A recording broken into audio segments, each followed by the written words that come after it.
I mix what I like, what I like, what I like, what I like.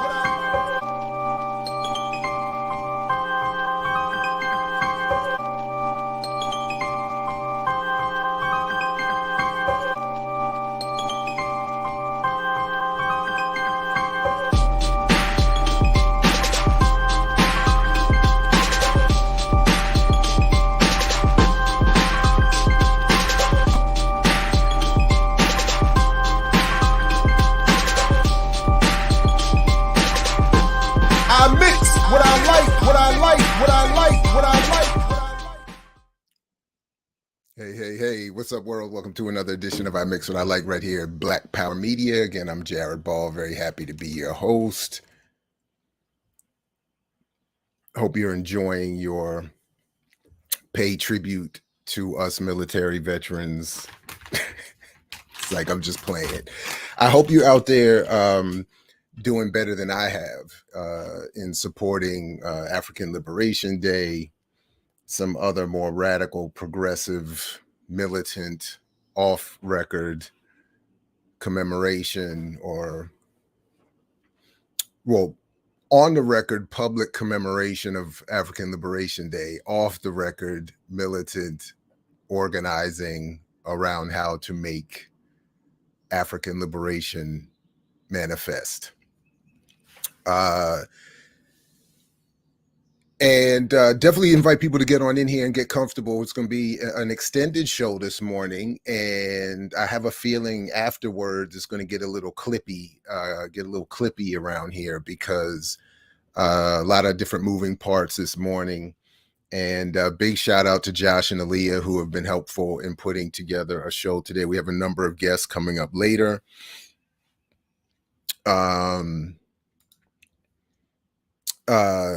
So a lot happening actually this morning. So in the next hour, we're going to be joined by Greg Marcel Dixon, who is running for office, who's a public school teacher but is running for office in South Carolina.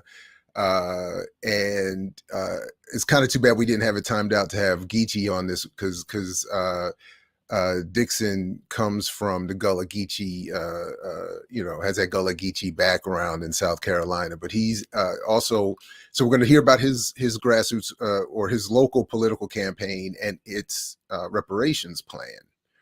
And then at 10 o'clock Eastern, because everybody's joining from all around the country and on the West Coast, so we wanted to give them as much time to get up this morning as possible. We're going to be talking with a number of contributors to this book, which has a short interview with me in it about the history of hip hop activism, which I'm very excited to get into. So it's going to be a little bit of a longer show this morning. So definitely get comfortable. Hopefully you all can stick around, those who are here already, and you can invite others to join you. And to those who will see and hear this later, welcome. Shout out to you as well, and to my neighbor's dog, who's apparently going to be in the background this morning. But while you're here, definitely smash all the buttons, like, share, subscribe, invite people to join the stream this morning as well. Put this show in your stream, in your social media stream. And speaking of African Liberation Day, peace, everybody. Ricky, Lisa, Sugar Booger, Coco, what's going on? Please know that I do expect that there will be more post coverage and discussion of African Liberation Day coming up this week on the platform. So I look forward to right on. I look forward to hearing more about that as well. So I had the exact opposite experience of African Liberation Day yesterday and this weekend.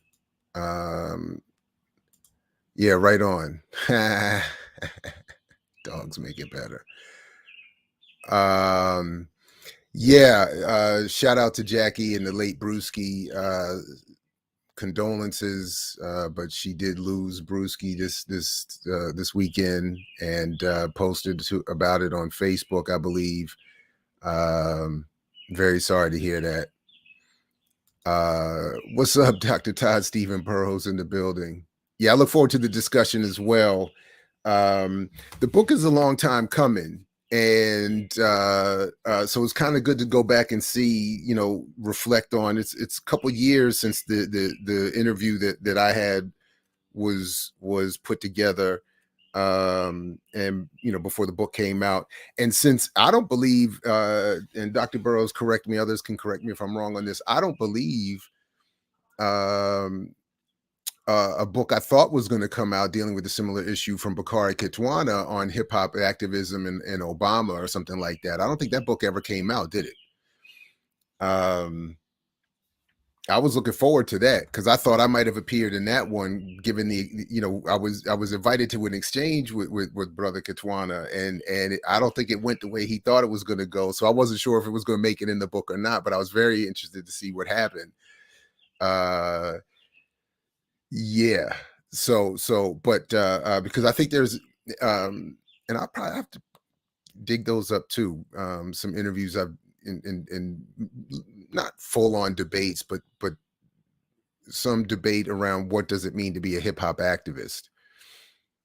And I know Dr. Burroughs was among the too few in the heyday of hip hop activism to kind of stand back from that label as everybody was running towards it. And for a number of us, it just didn't resonate. So anyway, but yes, indeed, rest in peace to Brewski. Please extend your best wishes to Jackie and continue to show her some love.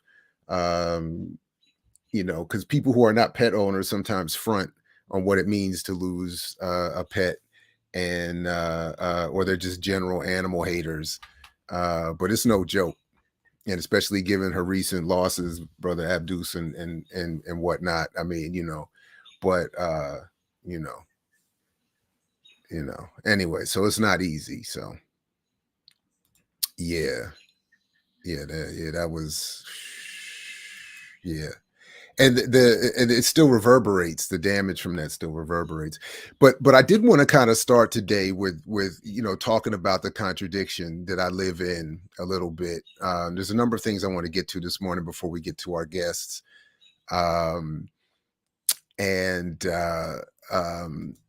First, let me pay attention to my notes.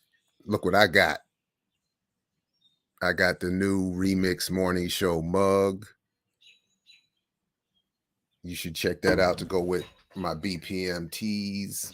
Anyway, go to blackpowermedia.org and get some of that merch and support the channel in that way if you could. And new merch has been added as well. So, but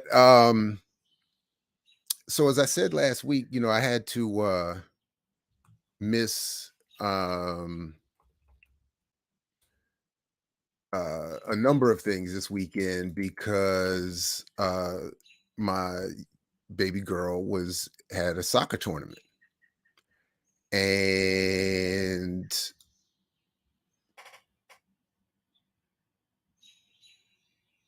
let's bookend this. How do they say with the compliment sandwich? Let's bookend with the good news. So at the end of what I'm going to share with you, she had to go. Two teams in the tournament were tied, and they decided that had equaled up in points, and the goal differential and everything was tied. So to see who would advance in the tournament, and when they played head to head, they tied. So when to see who would advance, they had to have penalty kicks. 5-on-5, best of 5, and that team would advance. And then immediately after the penalty kicks, play the game that they played into. So right after this right here is right after what I'm about to get into with you in just a second. I know you don't have it's not the best of view. But baby girl steps up.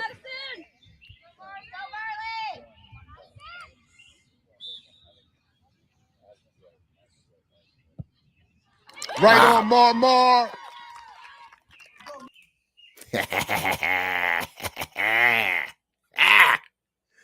All the pressure in the world. And you got to remember, the girl before her had missed. And if she had missed, they would have been in an unrecoverable hole. So she led and they went on, won the penalty kicks, went into the to the next game. They did lose a tough game, 1-0, so they're out of the tournament. But okay. So, but before that, the game before, the day before, she had a little, she caught an elbow to the head. And I don't have the reports in front of me, but there are, no, I don't have a minivan. Oh, but the penalty kick was sweet though. She stepped up. She was nervous, but she stepped up. We had practiced that morning. She stepped up, upper right-hand corner. Nothing the keeper could do about it. Didn't even move. Keeper was frozen. Couldn't even move. It was so sweet. And for those who don't understand penalty kicks, the pressure on the penalty kick is on the shooter because the keeper is not expected to make the save. Can't move till the ball is kicked. So all the pressure's on the shooter. Anyway, she stepped up, did her thing. It was beautiful. So the day before, she catches an elbow, sustains not an injury, but she comes out of the game. The referee of the game takes her out of the game, and because they're more cautious about concussions and head injuries, he would not let her back in the game until she was seen by a tournament trainer. Of course, there was no tournament trainer at that particular game, so she was out for the rest of that game, which was a major issue because she was killing it. She was featured at center mid this tournament, which means like the quarterback, the point guard. She was and she wasn't really hurt. So, but I get that they have to be extra cautious, so I wasn't really mad at that. Because I don't have the reports in front of me, but I've read a number of them that show that actually you're more likely to sustain a concussion playing women's or girls soccer than you are playing professional men's football, actually. So oddly enough, so the heading, it is more physical than people often in this country like to give the sport credit for. So I said, okay, fine. We take her we find her at the main facility, get her looked at by a trainer who assesses her as not having a concussion, but says, I can't sign you off to play tomorrow without a trainer at one of two facilities seeing you tomorrow morning before the first game. She said, we trainers are at either facility first thing in the morning, so come there before your game and then we'll sign off. Cool. Fine. Go home, rest, boop. Get up, first thing, bright and early, go to the first spot. There are no trainers there. Go to the next spot. And are told we're still 30 minutes early. Mind you, games have started. The tournament has started, but we're told we still have to wait 30 more minutes. So we wait. Come back, check in, any trainers. Now we're getting closer to kickoff for the next game, and we have another little ride before we get there and need to get baby girl signed off so she can play. Waiting patiently, check back in. Trainer showed up. Well, yes, we have one here. Oh, I look, and it's a room. I'm on the outside, on the field side, the outdoors. I don't go into the room. I just stand in the doorway and see three people, two women and a man. And I just lean in. Any sign of the trainers yet? Oh, we do have one here. I say, great. Can you check out? Well, no, she was seen by someone else yesterday. We need her to see that trainer today because she has the baseline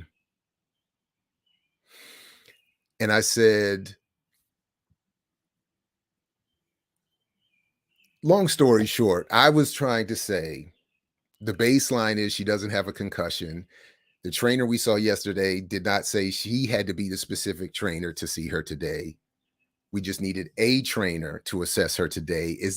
Does she have a concussion now? We're running out of time.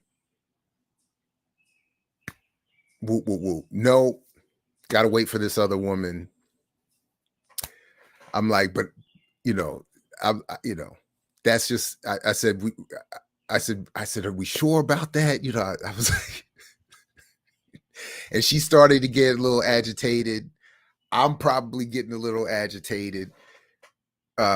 She raises her voice though and says, listen, it's just not happening.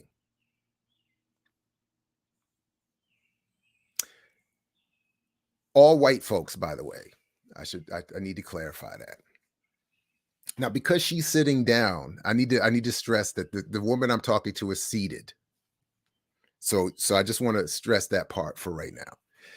So she's saying, so I said, you don't have to raise your voice. I'm just trying to get baby girl cleared so she can play. It's, and then she says, well, the other trainer's on her way, and I'm saying, I get it, but we've been waiting. I actually did go back and sit down again. Then I came back and I said, we've been waiting, can you please just check her out so we can, like, we have a 30 minute ride to the other field, and we have been going back and forth. She said first thing in the morning. We're past that now. It's coming up on game time for the penalty kicks that I just started this thing with. I'm thinking she's got to get there, otherwise they're out, and she can't, and she's not hurt. She's fine. That was the other thing. Like we did the protocols, did the whole overnight rest, food, that tested her out in the morning. So she says, she raises her voice again. And I said, it's not necessary to raise your voice. And she says, and this is really the crux of it for me. She says, well, I'm raising my voice because you're making me uncomfortable. And she smirked as she said it. Now, there is some other context to this in terms of my physical condition at the time in particular. In some severe back pain. I'm literally leaning on the door, in the doorway, well across, like not in the room, not anywhere near her, basically outside of the door, leaning on it. And she smirked though. She smirked as she said it. And I said, uncomfortable? And she said, yeah. And then the white man behind the counter, that's when he raises his voice and starts doing, sir, sir, sir. And I said, that's not necessary either. She's raising her voice at me. And she said, I'm uncomfortable. And she said, I'm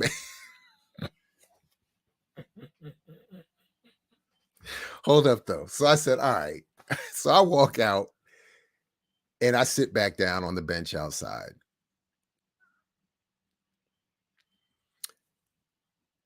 A few minutes later, this woman gets up.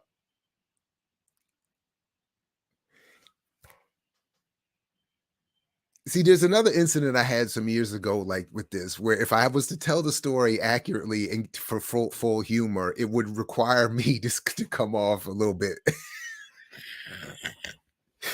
But you got to, like, the woman. So I'm about 6'2", 215, 220 right now. This woman gets up, walks past me. I'm literally like, this woman, she's not just a big woman. I'm saying broad shoulders.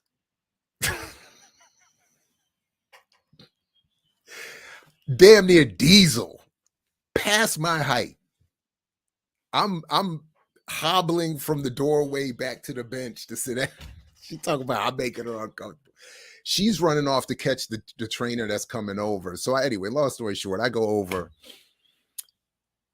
We get, and of course they assess her, and literally in less than 3 to 5 minutes, they clear her. She goes, and then she does her thing on the field and has a great, great game, although they didn't advance.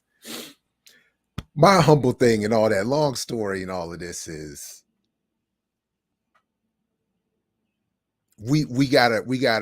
society, the rules have to catch up to the moment. So I get it. And I get it. Historical wrongs need to be checked. Patriarchy, toxic manhood, all of those things. But we've clearly, like, she was clearly Central Park dog walking me. And she knew it. She knew it. So and she also she first, she knows she's abusing her authority by potentially keeping my daughter from playing. Then she's threatening me by claiming discomfort when she's raising her voice at me, holding all the authority, abusing the authority. And then little do I see when she comes out the room, I'm like, even if my back was 100%, it'd have been a 50-50 fight.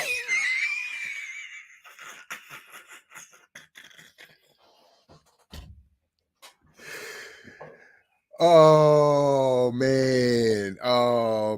So anyway, this is why I should have been at African Liberation Day. That's the moral of the story. That's the moral of the story. But she knew.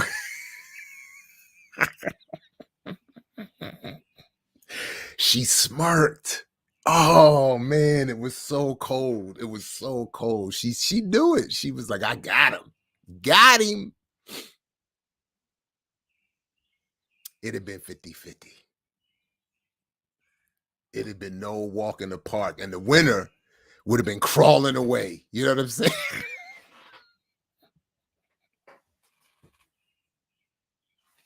It'd have been like at the end of Rocky 1, where somebody would have been wheelchairing by the other one's hospital bedroom talking about, I see you. I see you when you get out. Anyway, I don't know. Anyway. Yeah, the moral of the story was straight up, I should have been at African Liberation Day. The pitfalls of suburban consciousness. That's what that is. And it was one of those moments, because in that moment I was like, what am I even doing here? I don't even want to have to, I shouldn't even have to have this interaction, full stop. Anyway, so that was good gosh, she said. And I'm not doing it justice. I was gonna do a whole thing. My wife was like, you need to chill. Anyway, I was going to turn this into a whole routine. I should have. Oh my God, it was so funny. Because now looking back, it was so funny. And some of my friends know the other one of a few years ago, where I was the last time I went to the neighborhood liquor store. I can't go back. Just had to save that one for a members only show, I guess. But I can't go back. But if I tell the story, I look wrong. There's something, even though I was being done wrong. Anyway. Okay. So that's the self-critique. That's the self-assessment. Should have been at African Liberation Day. Whew. I'm glad I could laugh about it now, because it was not funny in the moment. Oh man, but it's funny now. It's funny now. That's why you can't take stuff too seriously. You can't let things escalate too far, because today we can laugh about it. And what would it have looked like? Because I did walk out of the room, saying, like, you all are trainers that's the part I left out. I did, as I walked out, I was never in the room. As I walked away from the doorway, I did say, you all are you all are trainers at a soccer tournament, at a children's soccer tournament. Who do you think you are? And that was, as I was saying it, that's where I was like, and you should be at African Liberation Day, your damn self. Because this children's soccer tournament athletic trainer who might have whooped my ass.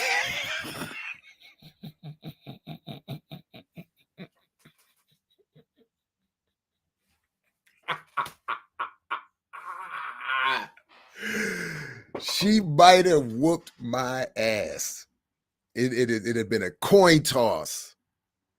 If my back was healthy, it'd have been a coin toss. It'd have been 50-50 who was going to walk away from this one. And I'm telling you, the winner would have been crawling away. Nobody was walking away from that one.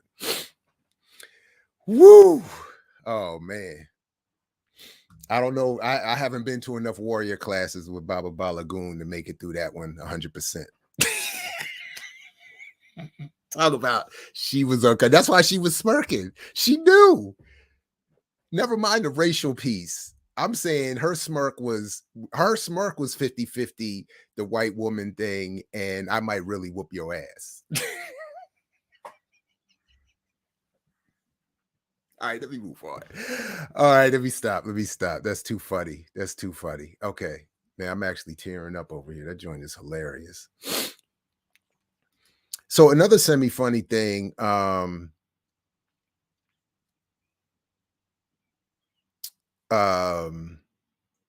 what is this? I have to stop caring so much. Oh, right. I have to stop caring so much. Yeah, I say it out loud. That's a good one. I have to stop caring so much about soccer. That's it. Woo! Yeah, I hear you. I had to put.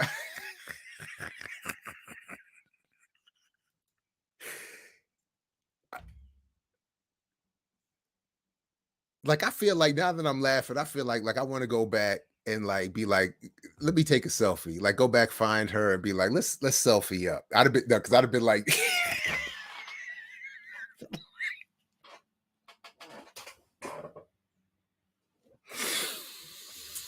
Woo! All right.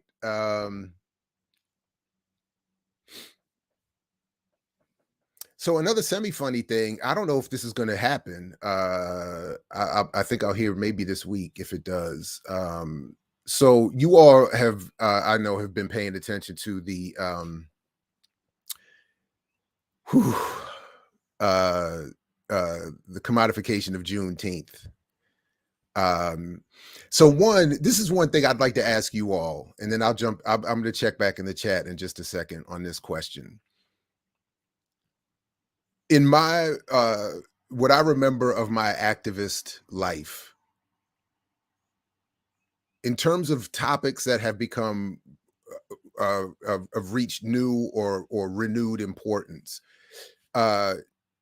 below reparations would have been Juneteenth in terms of importance. I don't remember Juneteenth ever being really talked about, certainly not organized around.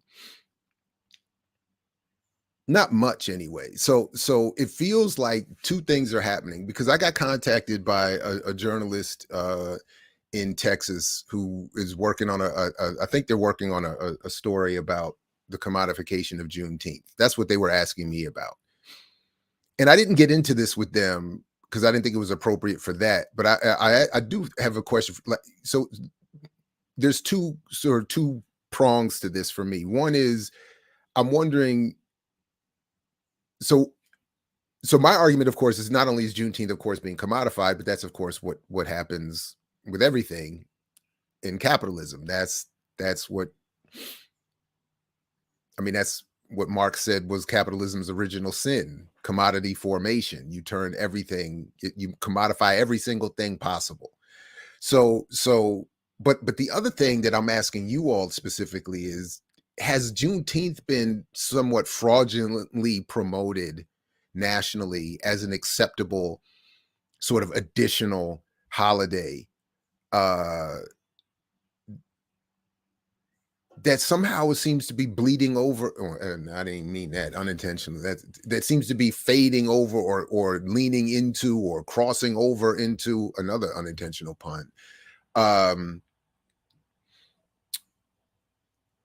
Like a only in America thing, like let's celebrate Juneteenth the way we should do 4th of July, and commemorate not only the nominal freedom conferred by Lincoln, but the nominal freedom we exist with today. So I don't know. I mean, I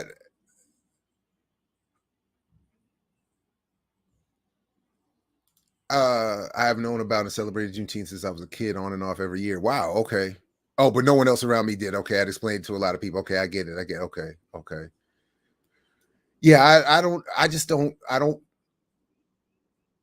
I'm from Black Nationalist North, and I never heard of Juneteenth until I moved to the DMV. Wow. Okay. Wow. That's. I thought. All right. Oh, right on. Maurice Bishop's birthday. You know what? You know what? I think it is on our channel. We have I did and I hope he's doing well. I haven't heard from him lately, but I have a great conversation with Don Rojas about Maurice Bishop. Having worked closely with Bishop. Yeah, belated birthday, and definitely got to check that out. Capitalism consumes all, greatest con next to the 13th exception clause. Yeah, Abe's big lie. Yeah, no doubt, no doubt, no doubt. So that was that. So I'm interested to see. Because the one of the questions was, is what Walmart is doing, or was criticized for doing, particularly fraudulent? And part of my answer was, and is, that whatever Walmart was doing is the lesser fraud here. You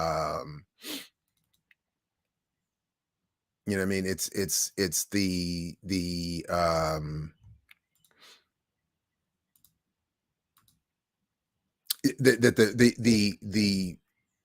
initial fraud is the sort of what I was thinking about just now. The false freedoms encouraged and imposed, the let's have a symbolic celebration of something without dealing with any of the actual inequality that exists, type of thing.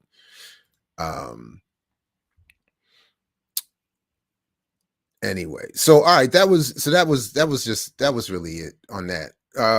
In the Discord, I thought we might do a not by myself this morning, but I don't think we're going to have time, and I don't think that there was. I don't know. We'll see.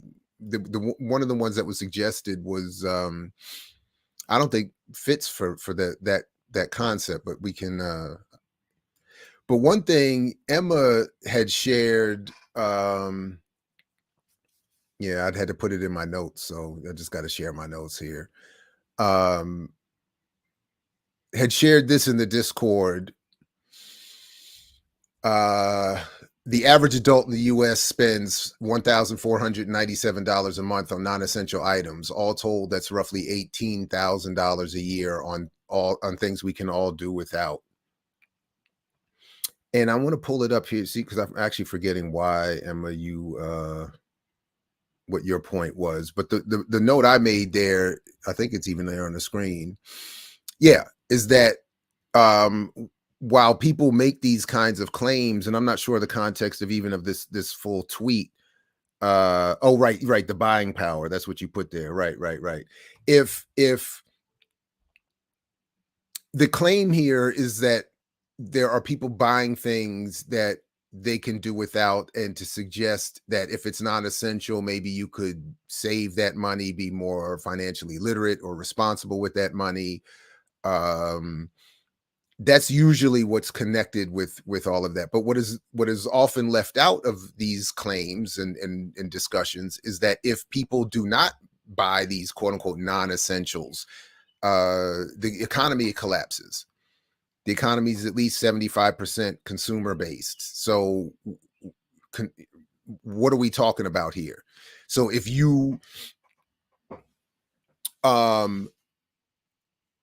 this is part of my argument around buying power, to what I think is Emma's point, that if Black people are, as we're constantly being told, quote unquote, more financially literate and responsible and save more and do this and that, then so many other businesses, so many other people under the employment of those businesses lose. So that's why I keep coming back to, we shouldn't be telling people not to buy lunch, takeout, to go to restaurants. We shouldn't be telling people to not spend money grooming, their cable bills, subscription boxes, ride shit. We shouldn't be saying don't do that. We should be saying that the wealth that those things, that those exchanges create, should be better distributed. At least start there in terms of a change in society. There's obviously more revolution to occur, but that's the point I'm getting at. So instead of, as is done here, constantly giving supremacy and higher validation to the entrepreneur, the business owner, the consumer should be far more respected, protected, and encouraged, and benefiting from what they do. Because if you don't go to the restaurant, then the Black restaurant owner who started that Black business, because they're constantly being told this is the pathway to success, they will collapse. If you go to the grocery store,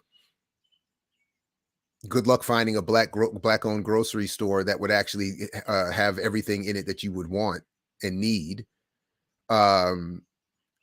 But if you go to the grocery store, save your money, and cook all your dinners, then the restaurant industry collapses, including the Black-owned restaurant, including the Black servers, waiters, wait staff, cleaning staff, hosts, parking attendants.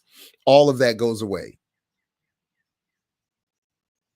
And if you just do your own hair, then I mean, I see it all. I mean, that sort of semi or underground or parallel economy disappears. So anyway, the point is, you shouldn't not go get your takeout. You should just be able to enjoy the wealth that generates among more people. That's all. So yeah, Emma is right on. I mean, it's absurd that they. So what I one of the suggestions in the Discord for Not By Myself, which is where I found which the link to which is in the show notes, but where I found Emma's tweet, there is a video about Malcolm X, which I didn't really think was appropriate to a Not By Myself, because Not By Myself is meant to be something hard to watch. I don't think that they did anything particularly wrong in that. Although I didn't really watch it, but it didn't feel like that's what was happening there. So I think I found something better anyway, and something to hate on for a number of different reasons to work in here in the next few minutes. Yeah, no, and this is the real question. Silberg here is asking the real question. If you do your own hair, then Dolittle, where will she go? Where will she go? Speaking of hair, by the way, so I haven't even told her yet. I don't know how long this is going to work, but my wife said the other day, you should since school is out, let as much of this hair grow out as you can, because your daughters have never seen your hair. They've never really seen your hair, and you used to have such nice hair. So grow out what you can, let them see it and enjoy it, and wear a hat the rest of the time, and so this is like the first day of not shaving. I don't know if I'm gonna make it. It's gonna get crazy. But you see, like the ring here, like, it's a wrap. These fields are dead. But I don't know. I don't know. I don't know. For the children, ugh. Yeah, it'll grow. It'll grow. That's the thing. Everywhere that it my hair, what is left, it won't take long. Like I said, this is a day. I don't know. I can't bring back the fade. It would have to be a reverse fade. It'd have to fade this way. That's what I need right there. The Tim Pool beanie. That's what it is. Yeah, she was serious. She was serious. I think it will make for a summer's worth of laughs, though. So it's serious clowning. That's how I would describe it. And then the girls would want to braid it. Yeah. So that's part of the point, So I might. I don't know. Yeah, the reverse fade. That's what I'm gonna try to do. I'm gonna have to try to do that. Yeah, that's it. The Fred Mertz. That's messed up. I would have been going more for that.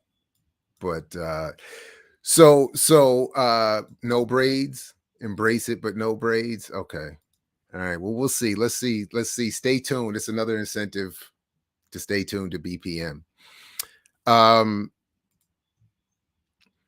So I did want to. So I'm watching this. So many contradictions here.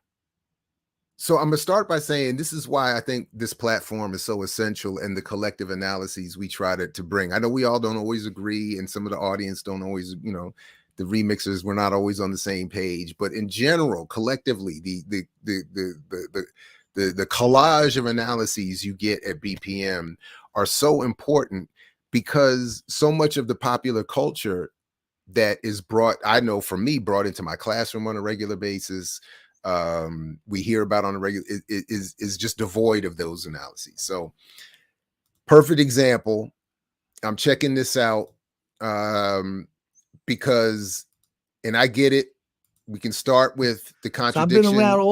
We can start with the contradiction of this being on DJ Vlad's platform, which is itself a contradiction. But I saw the tagline of this interview because this is the guy. Let me get the name right again. This is Luis Rosado, aka Blue Boy, a Puerto Rican, New York-born member of the Crips who did 39 years in prison, who is also the one who killed Larry Davis. So for some of us, Larry Davis, and this is some of what we hear about here, Larry Davis had become this mythical figure, the guy in the 80s who went from dope dealer in the Bronx to not wanting to work with the police who were setting him and his crew up to do the dope dealing. So he gets into a shootout with the police. He kills or shoots 6 cops, I should say, survives that, escapes, biggest manhunt in New York State at one point, gets caught, locked up. And about, I don't know, early 2000s, mid to 10, 15 years ago, is killed in prison. And many, myself included, kind of just thought this was the eventual state paying him back. Never followed the story. I certainly didn't. So when I saw this tagline, I was like, damn, it's on Vlad, but I'm curious. So before we get to that part, this part came up, and then this is why I'm saying what I'm saying about our platform. All the guys, I can name you a bunch of guys that I've been around, that we comrades, and we friends, known guys. You know what I'm saying? You probably heard of Baby Sam, another guy. You know what I'm saying?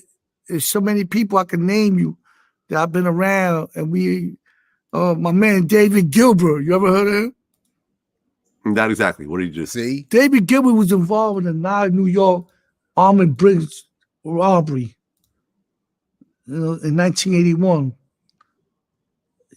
He was another one. Oh, word. A good man, respectable. There's so many people like I can name, like I've been around. It's just crazy, So that's the first clip that I just wanted to play. And that's sort of my point. So Vlad, white boy, all of that, one of the biggest YouTubers, platforms, interviews everybody black and brown, everybody, every gangster, every rapper. He's got all of that on lock. He's been, so it's a lot of like a lot of just uncomfortable vulturistic kind of whatever. A lot of people also like and respect him, whatever. But this is my point. Black, white, whatever. My point is, when this dude brings up David Gilbert, the first thing out of Vlad's mouth is, I don't know who's that. So this is sort of the point. Like there's the whole the I like black and brown people as long as it's at the cultural and music and artistic level, not at the political level, not at the historical level. There's also just black, white, regardless of who Vlad is, there's just the pop cultural spaces. We don't know who radicals and political prisoners are. And then there's no follow-up. Wait a minute, he's involved with a Brinks truck robbery. What? And even that alone didn't get Vlad's attention, apparently. Like, who? What? So he's not, that's why, was it when did Dhoruba do Vlad, or was it Khaled? He did some platform like that some years ago. And I was like, I guess this is good, but I was hating on that too. Cause I was like, what are they trying to do here? So the one day I was like, you don't know what you talk about with political prisoners. Then you do an interview with political prisoners. I was hating on that too. Like, what are you trying to like step into the space that and try to collapse and soak up all the room in someone else's space anyway? But so that was just one thing I thought was interesting, that there was no follow-up, no discussion. That's why you have to come here for discussions of political prisoners. That's why, and for that kind of content. So I thought that was interesting. The other one here is his discussion of Larry Davis, which I have to admit I thought it's fascinating. So here it is. Just 86. Larry Davis ends up getting to a shootout in the Bronx with the police. Mm-hmm. I guess they were investigating him for a murder. 9 police officers with 20 outside end up going into his sister's apartment looking for him. They find him. He ends up shooting 6 cops and getting away. And there's this huge manhunt that happens for like 17 days. He takes some hostages. Ultimately, he ends up giving himself up. It goes to trial and he beats it because he proved that the cops were dirty. I guess they were like dealing drugs themselves, and he was somehow involved in some drug cop type shit. And essentially he gets out. Now, at that point, you've never met Larry Davis, but you heard the news while you were in prison. I was in Auburn, 1986. I was in Auburn box. I heard it through the headphone, listening to the news.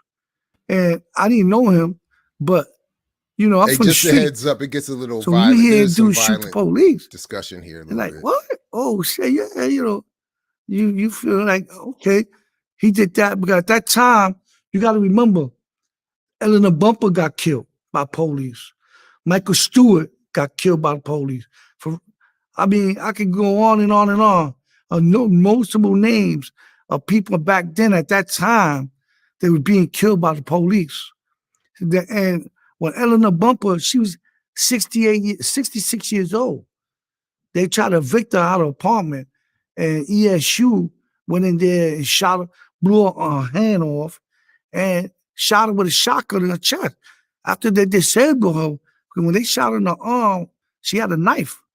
So when they blew her hand away, she wasn't no more a threat because she didn't have no knife. But they still shot her in the chest with a shotgun. That's a known case. And you got Michael Stewart, a guy that was a graffiti writer. They choked him to death on the train. You know what I'm saying? Because he wrote graffiti and it got into a big thing. So a lot of things happened back then that a lot of people felt, yeah, what he did was a revolutionary move. And you can't take that from him on that part. But as time goes along, you find out he was working for the police. He was doing all type of foul stuff. He was killing same black people and Hispanic people that was trying to rise up from the ghetto. He was killing them for the police. So, you know, that don't make him a good guy, you know? Well, he beat that case in terms of the shooting of the 6 cops, Mm-hmm. and he was acquitted of all charges except for a gun charge. Right.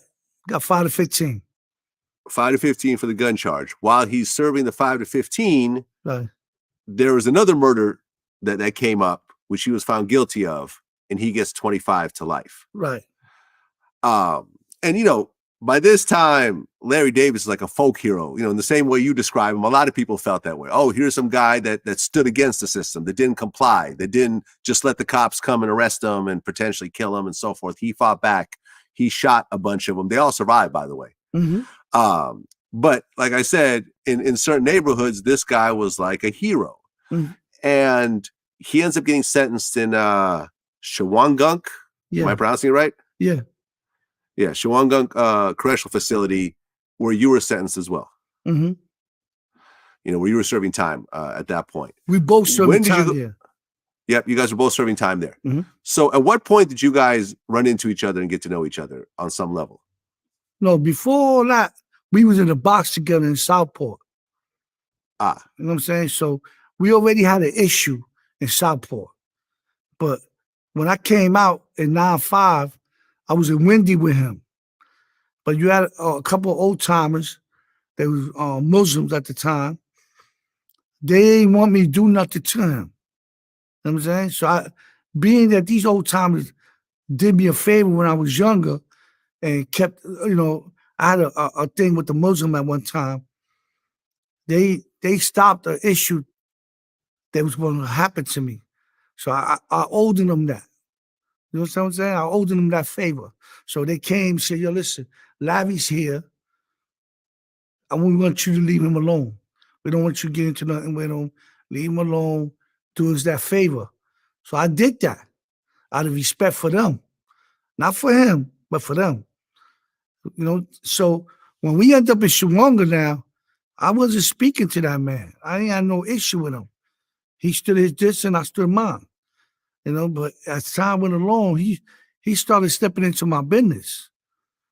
Because they had opened a sex offender program across the hall.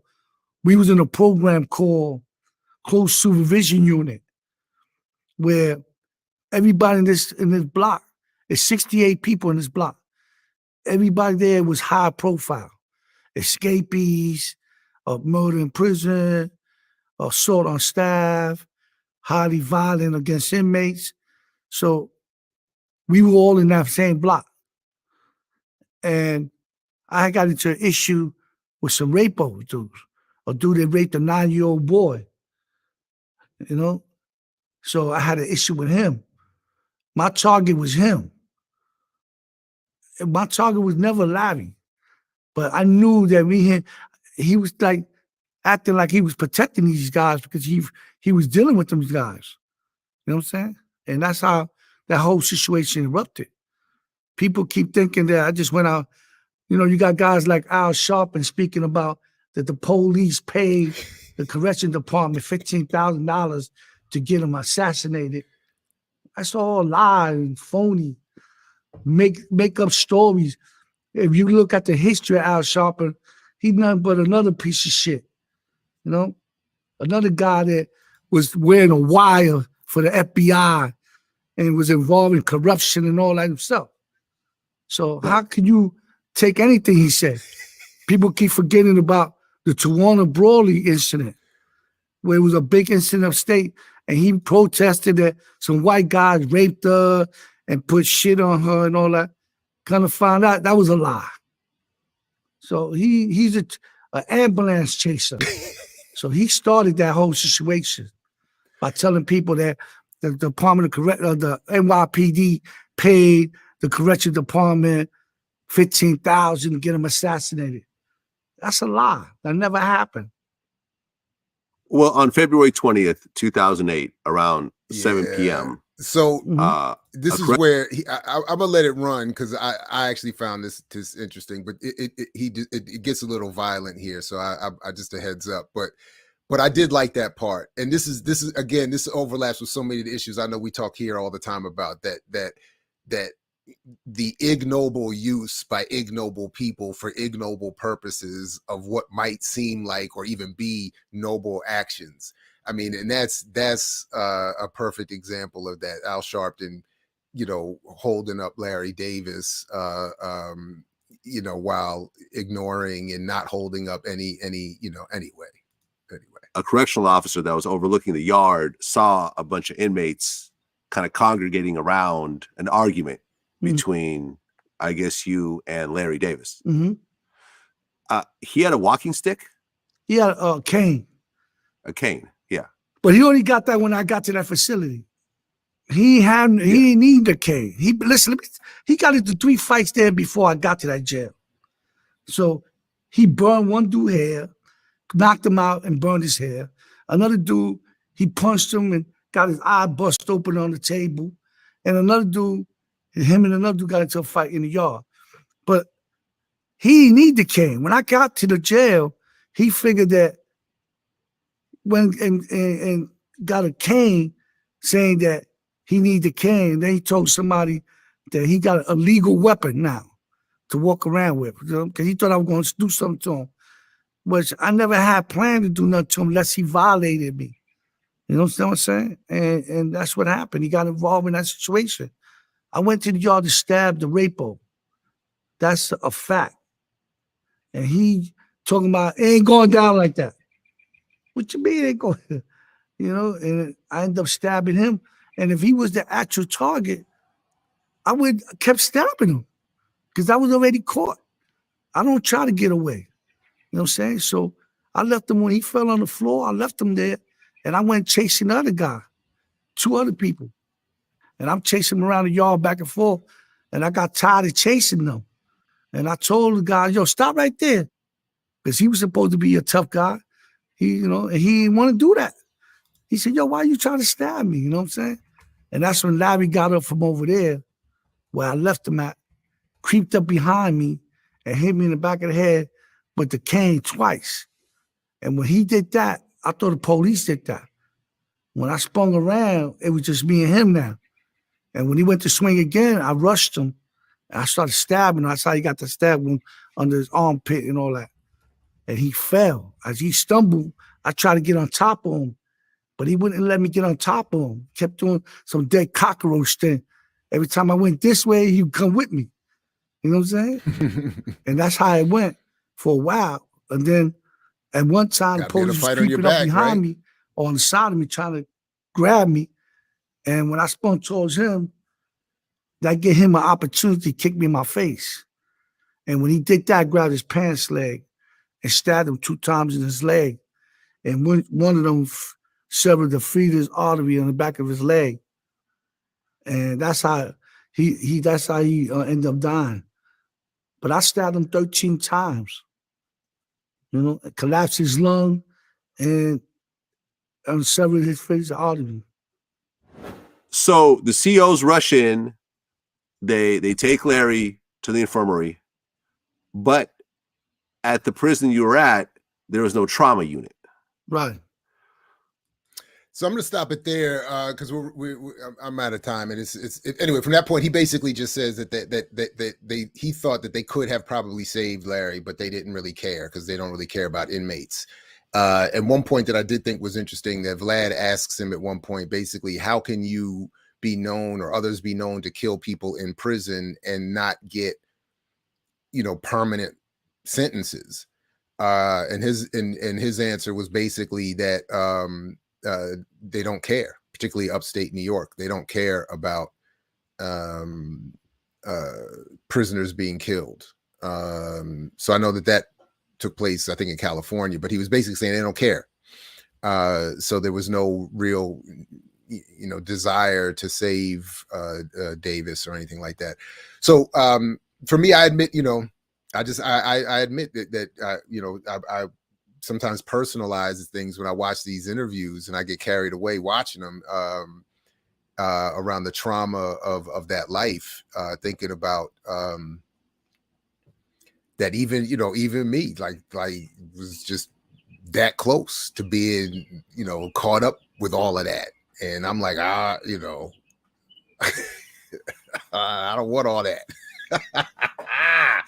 But the interview gets, I will say this, it gets a little moving towards the end because he admits, I mean, he says, you know, he wasn't allowed to go to his mother's funeral. And there's even a part where he talks about like that thing where it's kind of sad to get out, leaving people in who have become your, as he says, comrades. So it's like a really interesting, anyway.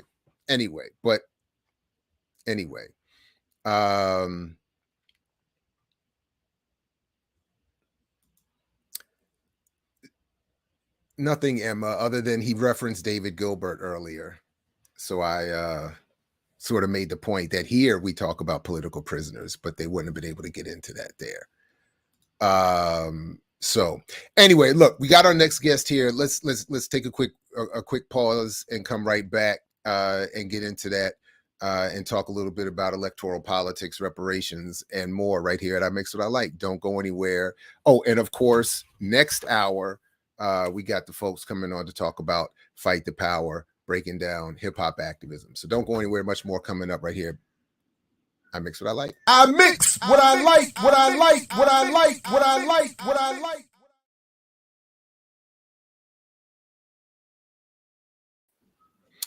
All right, welcome everybody back to I Mix What I Like right here at Black Power Media. We are joined this morning and welcome him to the program, Greg Marcel Dixon, who, among other things, is a public school teacher in his native Jasper County. His South Carolina roots run deep. He is of Gullah Geechee heritage. His family has resided in the Low Country and on the Sea Island since at least the mid-1700s. Marcel has always been known for being bold when it comes to speaking against structural injustices and impatient when it comes to implementing solutions to solve problems that persisted for too long. He plans to go to Congress and bring much needed development and focus to the 6th congressional district. His platform is, quote, repair Black America to fix America, end quote. All right. Welcome to the program, Greg Marcel Dixon. Good to meet you. Good morning. Good morning. Thank you for having me, Jared. How are you? I'm as good as could be expected. And shout out to Aaliyah for putting us in touch. And from what I understand, the version I got was that you reached out thinking that we would be a good platform for you to come on to talk about your campaign. Do I have that? I hope that's the right version of how this all can be. I don't know how this came about. I just received it. I received an email from someone from your team and telling me that y'all were a smaller platform but have a group of passionate followers. And I go to any platform where people want to have a good faith discussion. I don't do time wasting, trolling arguments, stuff like that. But good faith discussions, I'm always up for having. So however it happened, I'm just glad to be here. All right, right on. So already in the comments I see, let me get out the chat for now. I'll come back to the chat. Let me get out of there for now. It's too distracting. But I already saw one comment that resonates with what I was thinking as I read your bio. Your slogan, repair Black America to fix America. Explain that. What do you mean by that? And how talk about that platform a little bit. Elaborate on that if you would, please. See, what we have in America is cutting your nose off to spite your face. You cut your nose off, you're going to damage your face, obviously. Black Americans are the nose, the legs, the knees, the fingers, the eyes, the tongue, the heart of America. And yet what we've seen in America, they have paid reparations to Native American tribes, all of the different ones, the Cherokee, the Apache, the Catawba, which I might get to later because they're here in the Carolinas. They've paid reparations to Japanese Americans that were put in internment camps, right? They even paid reparations to Holocaust survivors. Now, the only role we played in the Holocaust was rescuing the Jews, was stopping the Nazis. My great-grandfather, one of those people who helped to stop the Holocaust, he's still alive. He lives in New York City. He moved to New York City like a lot of Black South Carolinians did during the Great Migration. He helped to stop the Nazis. And yet we are, for some reason, putting aside millions of dollars to help pay reparations to Holocaust survivors. We put in trillions of dollars into the nation of Israel. Okay? Yet, the group that went through centuries of the worst atrocities, the group that built the nation of America, which a study analysis just showed that slave built infrastructure from railroads to ports. The Port of Savannah, third busiest port in America, 20 minutes from me, brings in trillions of dollars to the U.S. Port of Charleston, ninth busiest port, like 45 minutes to an hour from me, brings in trillions of dollars to America, built by slave labor. That's just one example. You have corporations that are powerful worldwide. Wall Street, a conglomerate of corporations founded on slave labor. Okay? So this country is still running off just the wealth of slave labor. Yet the people who were enslaved, Black Americans, descendants of American slaves, legislatively called freedmen, we're the only group that has yet to get a penny for all of the harms done to us. And reparations is more than just chattel slavery, but that's where the debt begins. The same way people inherited wealth from that time period, Black Americans who are descendants of those who were enslaved, we've inherited the poverty, the disenfranchisement, and the debt that this country has yet to pay us. So this country's been trying to fix America without repairing Black America that they damaged, the American government. I am telling them, you can never fix America without repairing Black America. We ain't going nowhere. So instead of trying to invest in everyone, everything else, you need to invest in us. And that's what I'm running on. So, okay, so reparations is the repair Black America to fix America, and that is the main part of your platform. So real quick, tell us about, before I come back to the specifics of the platform, having heard that, I think, important outline, tell us about Jasper County. Let's start there with your district.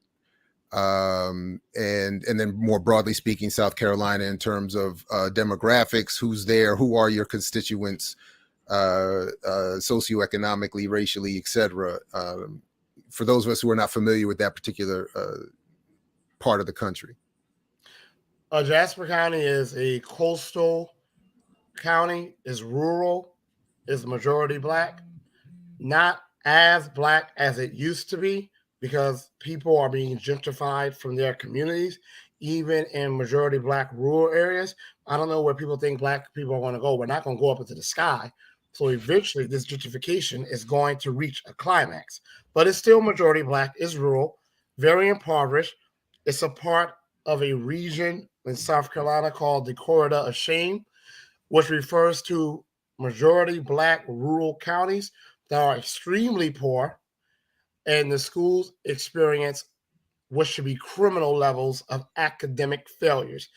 90% of the Black boys not reading or doing writing on grade level, not because they're not intelligent, but because the external issues, going back to repairing Black America, have yet to be addressed. And of course, the Blacker the school, the less experience the teacher is going to have, the less resources that school is going to have, the more trauma the student population is going to have, just because of the historic trauma that has been put on Black American communities. That's my area. I've always taught here. So I have gotten classes where 20% to 30% of the class was reading on grade level. By the time I was done, though, close to 80% was reading on or above grade level. My South Carolina in general is 28 to 30% Black. Now, we're undercounted on the census, so it's more than likely Blacker than that. South Carolina was the first state to become majority Black in 1703, when it was still a colony, and it would stay that way until 1956. So South Carolina overall is the fourth Blackest state of the Union.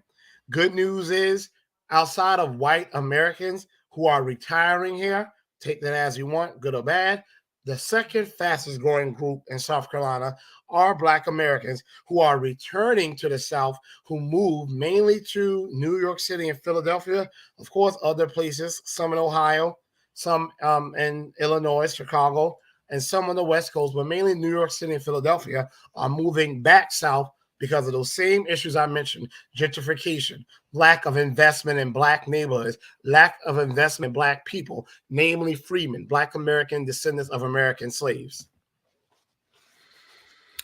Right on. So a couple of things before I start to ask a few questions, and then for those in the chat who want to raise questions, please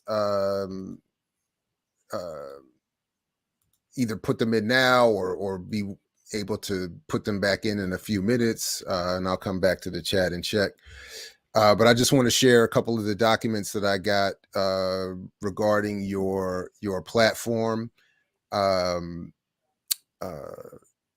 Your reparations formula. So let's talk a little bit about your plan, if we can here a little bit. You have something here that moves beyond where we sort of are or have been in terms of a study for why reparations are necessary, and have some specifics as part of your plan. You know that the purpose of the reparations plan is to, one, determine a fair and equitable settlement, assign additional value to lost opportunities, put forth a realistic payment method for compensation. The plan also addresses many social policies, issues, and regulations that inherently keep freemen from participating in this country as full U.S. citizens.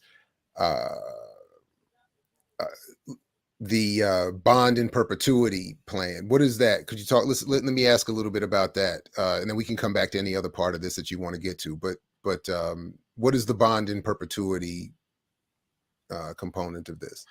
So I need to be clear about something, because there's a lot of confusion about reparations. One, reparations is not a payment from white Americans to Black Americans, because even though it was white Americans who were the majority of the terrorists who were terrorizing Black Americans, from lynch mobs to chattel slavery to the destruction of our communities to Jim Crow to redlining to sharecropping to debtor's prison, what is important is that the people, the federal government as an entity, had the responsibility to make sure that Black Americans' constitutional rights were recognized, to make sure that we were treated equitably. They failed to do that. Reparations is the payment of a debt. You know, a lot of, first of all, white liberals too, who are anti-Black, often so, but white conservatives who are in the Republican Party have to call themselves the Party of Lincoln.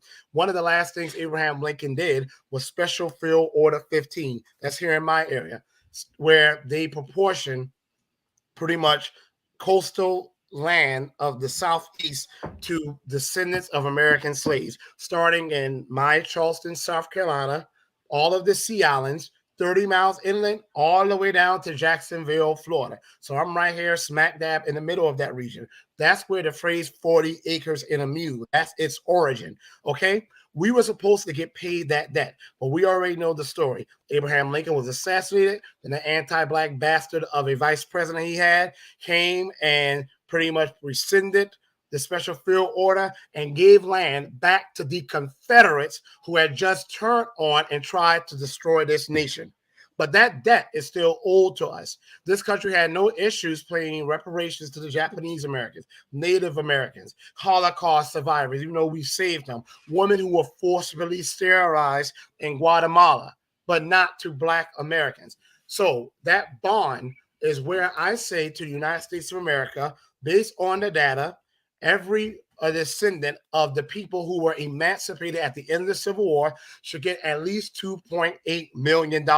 Now, I'm not one of those people who sits there and worries about the debt, because I know in a fiat system, which is just numbers on a computer, that is just some imaginary benchmark for which we worry about. We pay ourselves technically, and the American government, a monetary sovereign, can never, ever, ever run out of money, and it can always pay its own debts off. That's a fact. Check with Chairman of the Federal Reserve, Alan Greenspan, Ben Bernanke. However, if we gave the 48 to 50 million Black Americans, of that number, 45 to 47 million of them are descendants of American slaves. Yes, I know the census undercounts us, and there's way more of us than that.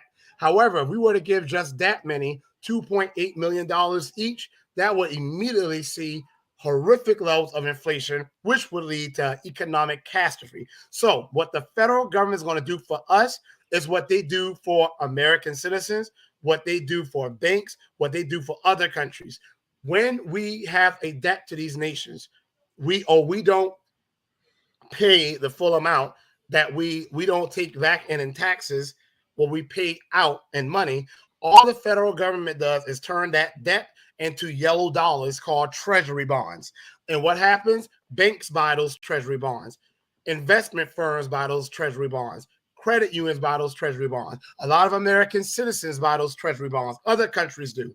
And America pays interest on those bonds to people who have those yellow dollars. They can set the interest rate as we please. America has the biggest debt to us, the descendants of American slaves. So instead of paying us green dollars, they will pay us yellow dollars and pay us interest on those yellow dollars at 6.75%. So that'll be almost $200,000 a year for everyone who is a freeman or descendant of American slaves. That way, the economy does not crash because you just gave 50 to 60 million people $2.8 million each, and we are consuming limited resources, which is the main cause of inflation. But we have residual income, which we will never be broke again. So that is what bond in perpetuity means. That freemen, descendant of American slaves, will always have that income coming in from the federal government. That is a very, very important piece of my reparations plan, but not the only piece. But it will ensure that we will always have that money coming into us.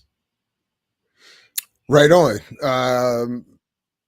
And this is more about how the explanation and the amount, the totals that would cover the cost. And then you've just explained how that cost would not incur any meaningful debt or damage to the country or the economy, right? No, that's a myth. That's a myth. That's a lie. First of all, let's talk about something real quick. America, for 20 years, when I graduated high school, right before I graduated high school, America invaded Iraq with this so-called wars of weapons of mass destruction. Then not shortly after that, Afghanistan. They were spending $20 billion a month right before this idiot we have in the White House, this segregationist idiot, withdrew the troops. And we saw how that went. They withdrew the troops, and 2 minutes later, Al-Qaeda took back over, the Taliban, whoever the hell they were. Okay? So $20 billion a month for 20 years. Okay?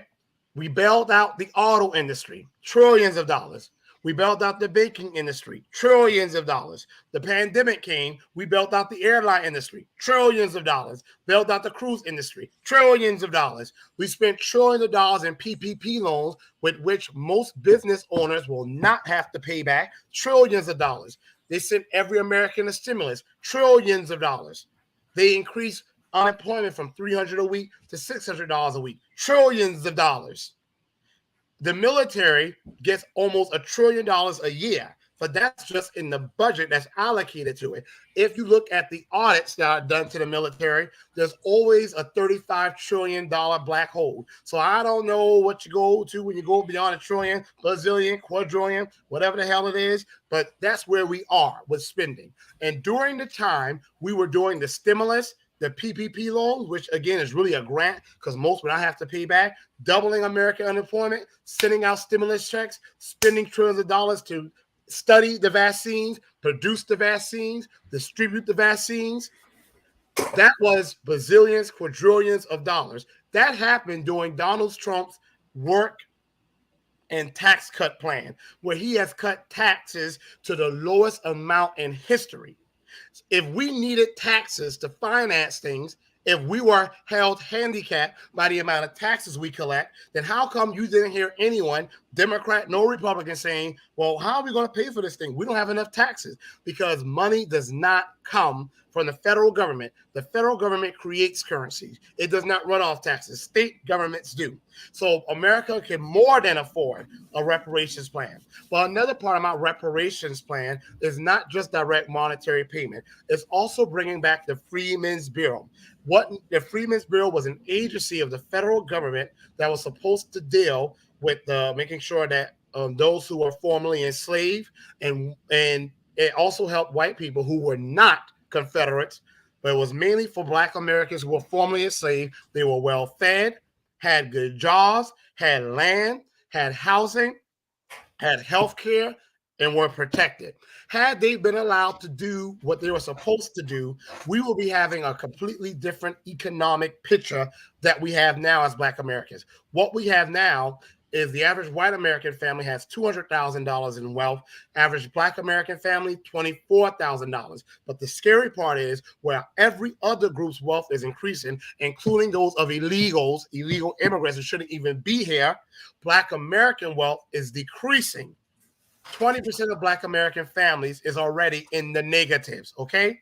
What we have now is Black Americans have lost 15 million acres, stolen really, of the 16 million acres of property we once owned, stolen from us because the United States Department of Agriculture discriminated against our people, heirs property. When you get property without a will, like many Black people in the South have, like my family has, you have to share the property. But if a family member sold their share, or they were bought out for whatever reason, other family members can be bought out with their shares without any say in the matter.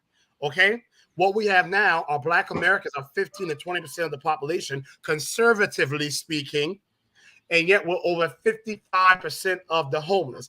This is all a result of us not inheriting the wealth that we should have inherited at the end of slavery. I'm going to bring back the Freedmen's Bureau, but this time the federal government is going to finance it, but they are not going to have control over it. It's going to be independently operated by those of us who are of the lineage of descendants of American slaves. I also plan to set aside millions of dollars.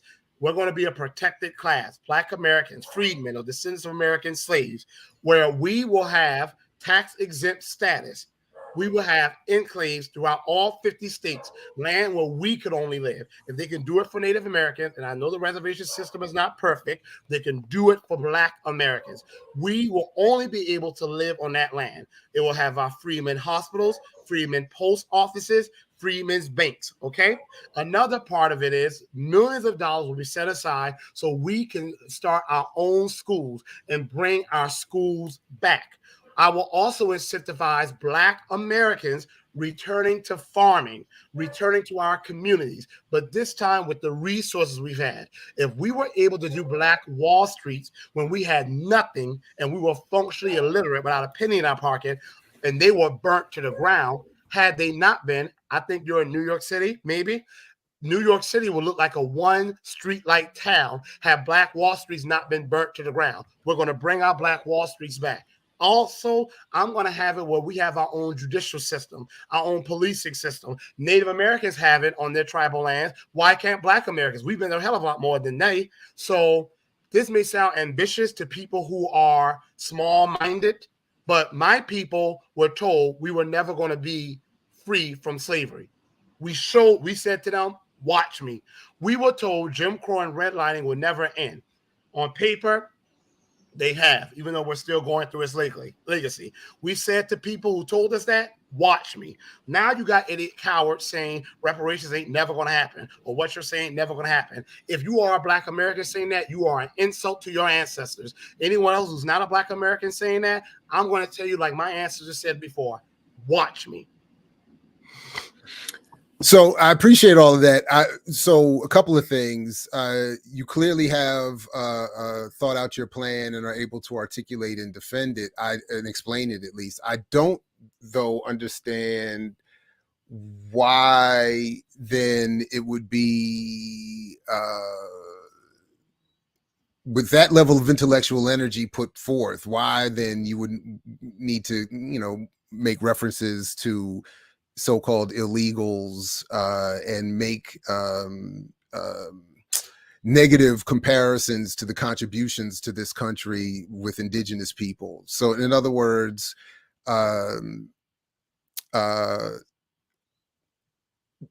yeah, that would be that. So in other words, if the same federal pet policy that you could point to that created the problems that Black people face is rightfully your focus, why then wouldn't those federal policies be your focus when pointing to why people would migrate here legally or so-called illegally. Illegal. And why then would you want to put yourself and Black people against those communities? Those communities have nothing to do with the inequality suffered by Black people, and might even be found to be allies given some overlaps in the African experience. No, they're not allies at all. A study by Duke University in 2006, they did through southern cities, mainly Durham, North Carolina, and Greenville, South Carolina. And they were talking to mainly Mexicans who were in the country illegally, according to the sample population data. And they asked them for their views on Black Americans. Duke University is a very liberal university. They usually will support, a lot of liberal policies. I'm not a conservative. I'm not a liberal. I'm a Black American freeman man, and I'm running on what's best for my people. And what's best for Black America is best for everyone. That being said, back to this study, over 70% of these illegals said that Black Americans were not hardworking, were lazy, were criminals, were problematic. Did that study also? Did that study Hold on. also? Let me finish Hold on, real no, hold quick. on. Did that study also include survey data from white folks? White Yes, American it citizens. did And what actually. did white Americans and okay, what did those white American citizens say? So the study was anonymous, but 12% of white Americans said the same thing. Now, those 12% could all die off. I mean, they need to. But 70% of the illegal immigrants said Black Americans are not hardworking, problematic, cause issues, did not contribute to society, troublemakers. You got a link to that You study. can I look need it to up. see that study. And Duke University you got to look it up. You can look it up right now. Duke University. I will. But not just that, not though. now, but yeah. But not just that, though. And this is South Carolina and North Carolina. You have to remember, North Carolina, outside of Indiana, was the Ku Klux Klan capital of the world. And of South Carolina, anything that is done to Black Americans that is bad, South Carolina came up with it. Black codes that were defined, that was the basis of Jim Crow, South Carolina did that. The most brutal form of slavery, South Carolina had that in the United States of America. Vagrancy laws, debtor prisons, sharecropping, all originated right here in South Carolina. So if you got white people in these southern states not being as anti-Black as these people who just arrived in our country that my people built, you know the anti-Blackness is heavy. But not only that, Jared, look at Latin America. I've been to Puerto Rico. I've been to Guatemala, Brazil, Haiti. Didn't go to the Dominican Republic. I've been to Colombia. Afro-Latinos are treated awfully in those countries. It is common knowledge. In Colombia, they were killing our people for a sport, just to steal their land. Okay? And not just the FARC people who are so-called the guerrilla soldiers, but even the government to steal their land in the Pacific coast, not so much on the Caribbean coast where Black people are.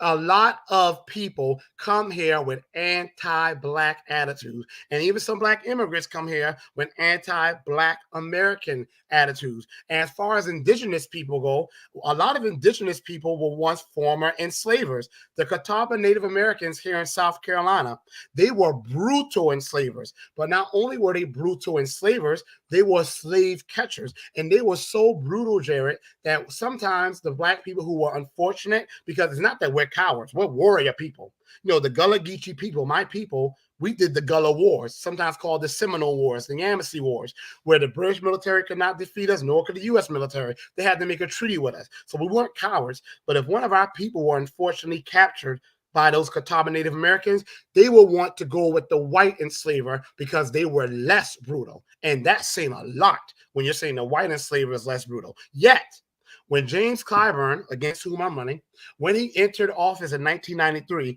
one of the first bills he sponsored was a bill to give the Catawba Native Americans special recognition, protections, rights, and privileges. Y'all can look this stuff up. I don't see your chat because it says private chat for some reason, so I'm not seeing the comments.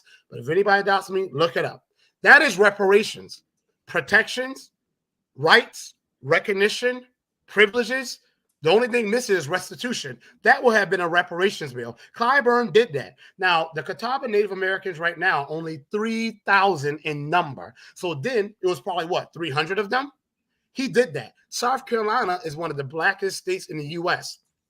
He did nothing specific for us. Even though at that time, Hilton Head Island, which if anybody knows of, used to be 90% Black, is now 90% white. That is what was happening then. We was being gentrified off of an ancient sea island that we were once the majority. Then in 2001, Clyburn again, he writes a bill in November 2021, so not long ago, giving the Catawba Native Americans, who are only 3,000 in number, and most of them live in North Carolina, 20 acres of land so that they can build a multi-million-dollar casino, and from which they would get billions of dollars. Some Native American groups get so much money from these casinos that they're able to give every member of the tribe $1 million, pure cash. What has he done for Black Americans, whom, as I just said, have had 15 million acres of property stolen from us of the 60 million our great-grandparents fought to get, fought to keep? Where does wealth come from in this country? It comes from land. White Americans only have their wealth because of the Homestead Act, okay? The Homestead Act, where they gave white Americans coming from England land, Homestead Act, where they gave white soldiers who fought in the Revolutionary War land, the Homestead Act of 1861, where Abraham Lincoln signed, where they wanted people to move to the Midwest and gave them hundreds of millions of acres of land. 48 to 50 million white families at least can trace their wealth to the Homestead Act. Then they did the Southern Homestead Act that was supposed to be for us, but most of it went to white Americans. At that same time, Black Americans were being lynched for our land. People think the main reason for lynching was some white lady lying. So let me jump in here, because we've lost sight of my initial, because I've lost track of a lot, because my initial question was meant not to take that much time, but to simply say all that you're talking about is the result of a white supremacist colonial federal government, not the migration of people who have been made illegal by that same government and whose home countries have been ravaged by that same country's or federal government policy. So all I'm suggesting is in the broad agreement with Black people deserving repair is the juxtaposition, the negative comparison, that is, against other oppressed groups who have not contributed to that in the first place. So the other point that I wanted to raise very quickly is that I think it's, and we've talked about that a number of times on this platform, I think it's mistaken to, and thank you, Black Netto, for the super chats, even the comedic, ironic ones. The other thing is that in these comparisons, one, I get making the comparisons to other groups who have received reparations to make the claim for Black reparations, but I think that it cuts short or weakens the argument, in part because what those other communities got was wildly insufficient even for the suffering they've endured.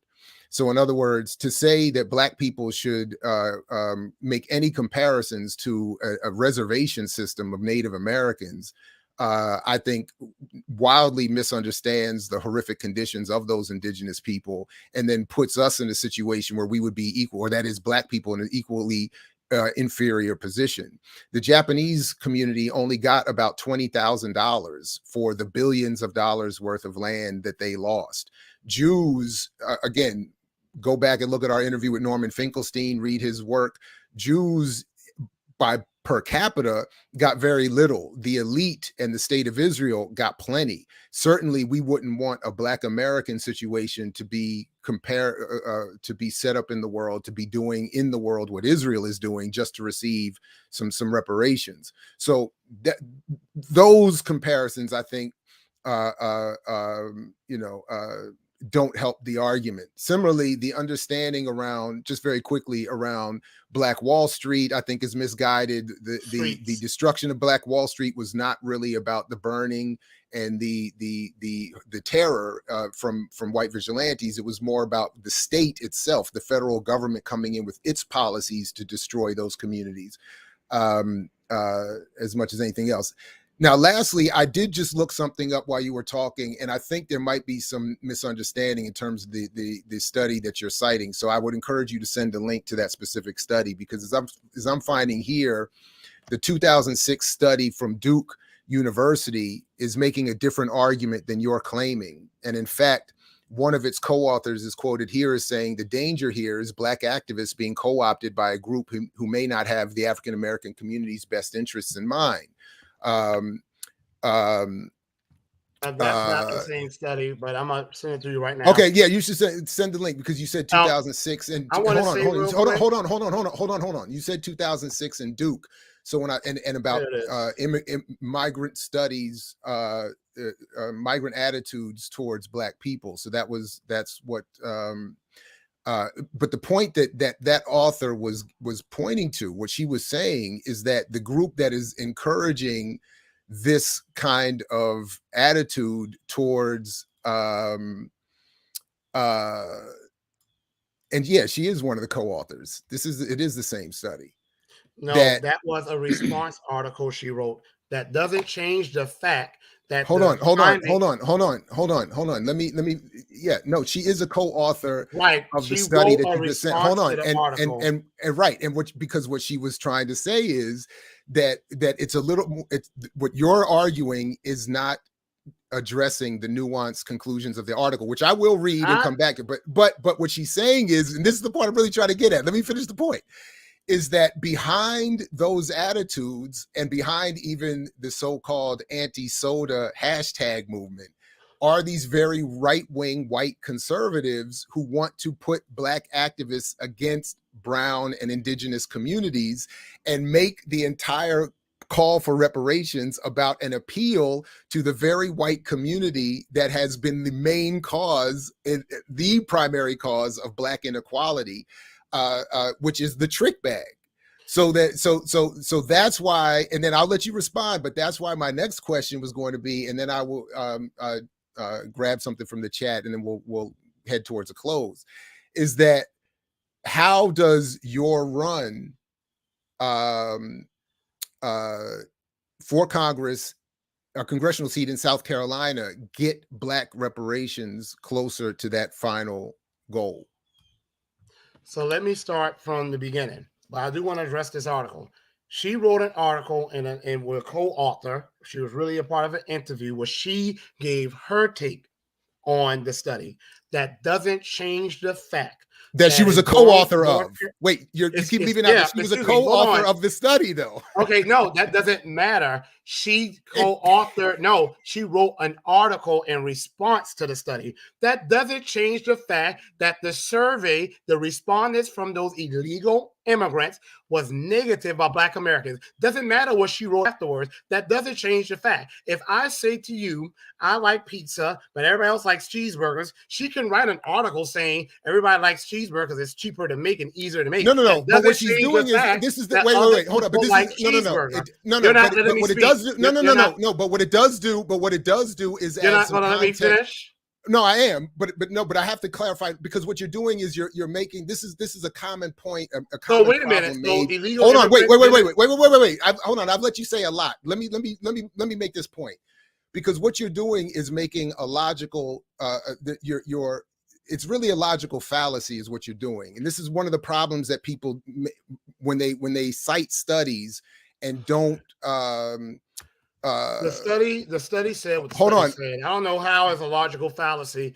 Hold on, I'm gonna get to that point. Because I wanted to pull it up. Hold on a second. I wanted to pull it up here. I'm trying to produce, host, and now debate. So what I'm trying to do is, this is what you sent me. The study shows that Latino immigrants, hold on, come to the U.S. with negative stereotypes of Black Americans. Right now, hold on. Again, hold on. The reason, hold on. No. The reason, no, that's you that's just cited her. Don't interrupt. No, don't interrupt. Hold on. Don't interrupt, Greg. Hold on a second, Greg. Chill, Greg. Hold on a second. I mean, you say you was gonna let me. Hold on, Greg. Greg, you got to chill for a second. You got to stop talking for a second. You got to stop talking. You've had a whole lot to say today. Let me make my point. Take a second. I was being interviewed. That's why.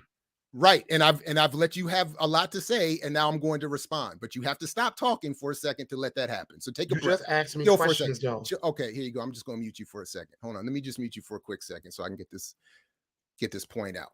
So this is what often happens in these kinds of when these studies come out. The headline says quite accurately that the study is saying Latino immigrants come to the U.S. with negative stereotypes of Black Americans. All right. What you do not account for is at least in part the methodology of the study and what the study actually encompasses. All right. It's a 2003 survey conducted in English and Spanish of 500 Durham, North Carolina residents, including 160 whites, 157 blacks, and 167 Latinos. Durham was chosen for the pilot study because North Carolina has the fastest growing Latino population in the country, and because Durham's black population includes residents at all socioeconomic levels. All right. So first, I'm not seeing anything. Now, I haven't read the full study yet, and I will, but I have not seen anything here about legal versus illegal so-called immigrants and why that would play into what you were arguing about the conclusions they reach. The other thing, and this is why I think that this scholar here, Nunnally, who is a co-author of this study, is concerned about how these conclusions are being read, because it does not saying that people have a negative stereotype of a group of people does not, one, account for how those stereotypes or those negative stereotypes are developed. And it does not account for, so that's just one point. But the real point I'm getting at is that, and this is where I think she's raising her concern, not with only who is creating those negative stereotypes, who is promoting a negative stereotype internationally of Black people in this country, but then what would the response be to those conclusions? In other words, if this could be extrapolated to be the viewpoints of most Latin Americans' views of Black people, what then should be the political response, tactically or otherwise, of Black people and others? Yours, and this is where we disagree, those who take your track and those of the anti-soda hashtag movement track go in the conservative, reactionary, rightward direction. That is, to take a conservative view of that and to become anti-immigrant, to blame Latinos, to side then with a white society, as it sounds like you've been doing this morning, to say that white people are, if not, as you quoted by percentage, less racist about Black people than their Latino counterparts, and therefore are more likely to be an ally in your congressional efforts to get reparations for Black people. And that's why I'm saying it's a rightward reactionary response to what may be a very real issue. Speaking for like the past 15 minutes. Oh no, I didn't even know you could unmute yourself. I was leaving you muted so I could finish this point. I guess I can't mute you and leave you muted. Dang. Okay. Because I am going to finish this point one way or another. So what I just want to make sure is that I'm clarifying here is that there could be a leftward response to this that does not lend itself towards being further divided by a white supremacist society that is promoting those negative images, that is encouraging those stereotypes be developed, and that deserves some more nuanced, investigation, which is what I think the scholar who's critical of it is advocating, saying so that Black people don't get co-opted by these findings to get caught up with white right-wing conservatives. And that was the point she was trying to make. Okay, go ahead.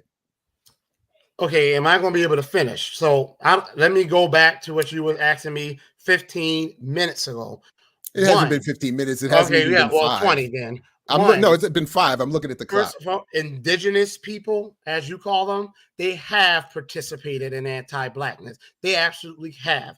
The 5 nations, and I don't care if anyone in the chat doesn't agree with me or not, the 5 nations, they had to be forced to abandon slavery after the Civil War ended. They literally had to send the U.S. military there, just like they had to do with the white enslavers. That wasn't what I was saying. But I didn't say that. I didn't say indigenous people. No, I didn't. No, I didn't. That's not what I said. I did not say that though. No, I'm not. Are you going to let me finish? What I said was indigenous people. I said the comparison to indigenous people doesn't make sense given that their condition is not one of strength. I didn't say indigenous people never did it. No, I never said conditions. I didn't. You said that. I said the primary cause of our condition is white supremacy. The indigenous which they participate in. Which but again, not Again, they weren't the primary actors. And it doesn't matter they were the primary. But my point really is that your comparison to where they are you don't know what my point is, because I haven't been able to say anything. You made the comparison saying you said we should have what would be the equivalent of a black reservation. And I was simply saying that is insufficient. No, and I said black that was simply insufficient to the what should be the lofty goals of a black revolution. It shouldn't be we should only want what indigenous people got and got left on a reservation. And it shouldn't be, well, because some indigenous people participated, that we should negatively compare, negatively juxtapose, because then again, the temptation, of course, is to say, well, what about all the indigenous people that supported black revolution? What about all the interwoven black and indigenous communities that still exist? Which again would also be beside the point in a conversation about black reparations. So that's all I was trying to say. Not to say that indigenous people never participated. They just obviously weren't the primary cause of the black condition. Okay, let's try this again. One. We'll see. You only got a few minutes left, but I just want to make sure that point was made clear. One, Native Americans have absolutely participated in white supremacy. That wasn't the question. That wasn't nobody's arguing. Excuse me. That wasn't the point. 5 nations had to be. So again, that's the point I'm getting at. It's not a question. I'm not interested in a question of how much indigenous people participated in this. So we could just go ahead and wrap up. I don't really even feel like doing this anymore. But the point I'm getting at, and Greg, I would want you to move on. When I bring you back up, if I bring you back up, I would want you to move on, because I'm not interested in what did indigenous people do, but because the point I was making was, okay, he left. All right, so that's fine. The point I was making was that to say we should have reservations like indigenous people misses the point. So anyway, no, it's wrapped up. He left. Yeah, I did take him off screen. I was taking him off screen so I could finish my point, because he was, I am rude. Okay, well, okay. That's fine. But I felt like I let him say plenty, and then I wasn't able to make the point I was trying to make, and he kept changing the platform to get his anti-soda message in there. So let's just, what I will do is take the few minutes we have before our next guests get here. I'm going to pull up this article he was saying we should look at. Let's see. Latinos bring negative stereotypes about Black Americans to the U.S. when they immigrate and identify more with whites than Blacks. Okay, that's interesting. When they immigrate and identify more with whites than Blacks, according to a study of the changing political dynamics of the South. The research also found that living in the same neighborhoods with Black Americans seem to reinforce rather than reduce the negative stereotypes Latino Americans have of Blacks, said Paula D. McCain, a Duke University political science professor and the study's lead author. McLean said the findings are significant because the South has the largest population of Blacks in the U.S. and has been defined more than other regions along Black-white divide. How Latino immigrants relate to Blacks and whites and how those groups relate to Latinos has implications for the social and political dynamic of the region. Given the increasing numbers of Latino immigrants, Latino immigrants maintain negative attitudes of Black Americans. Where will this leave Blacks? The researchers wrote. Will Blacks find that they must not only make demands for whites for continued progress, but also mount the fight another front against Latinos? In an interview, McLean added, we're actually pretty depressed about a lot of our findings. The findings will be published in the August issue of Journal of Politics, which is already available online. The study was funded by Ford Foundation. The study's co-authors, this was the woman who spoke out. The findings are based on the 2003 survey. I read that part. The goal was to understand. The researchers found that 58.9% of Latino immigrants, most Latinos in Durham, are from Mexico, feel that few or almost no Blacks are hardworking. About 1/3, few or almost no Blacks are easy to get along with, and 56.9% feel that Blacks, few or almost no Blacks can be trusted. Only 9.3% of whites surveyed indicate that few Blacks are hardworking, and only 8.4% feel that no Blacks are easy to get along with. Maybe it's because they don't live near Black people.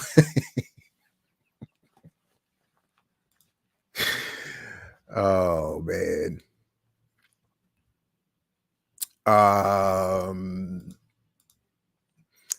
What causes the stereotypes? Researchers concluded that Latino immigrants may bring their feelings about racial hierarchies in their own countries with them to the US. That would make sense. The study also looked at racial group with whom Latino immigrants most identify. More than 78% feel they have most in common with whites, and 52% feel they have common. So, I mean, I think that's pretty interesting right there. So, because remember the thing, so that's what I need to look at the study, because it says Latinos bring negative stereotypes about Black Americans when they immigrate and identify more with whites. So I want to find that part of the study to see, are the conclusions of the percentages about anti-Black images. Uh-oh, what is this? That's not it. All right, I'll have to find that later. Are these high percentages of anti-Black attitudes towards in Latin American communities the result? Are they looking at those specifically who have I said that they identify with whites? In which case, then it's obvious that they would conclude that way. There's a lot of other things that would have to be considered as well. A lot of people in their surveys answer, obviously, I mean, this has been studied for a long time. A lot of people answer surveys based on what they think the surveyor wants them to answer. And a lot of immigrant communities in particular answer along lines that they think will give them a more favorable view by the dominant host and surveyor. So, I mean, a lot of these, could be, so this idea that, and look, I'm obviously biased here. I admit that too, obviously given who my wife is and all of that, but I'm just saying that, and my politics, I don't accept that the Latin American divide or any geographical border should be separating Black or African descendants. And I don't think Black and brown communities are, or should be seeing themselves as being as distinct. And then in my own experience, the distinction is, I mean, it's almost non-existent.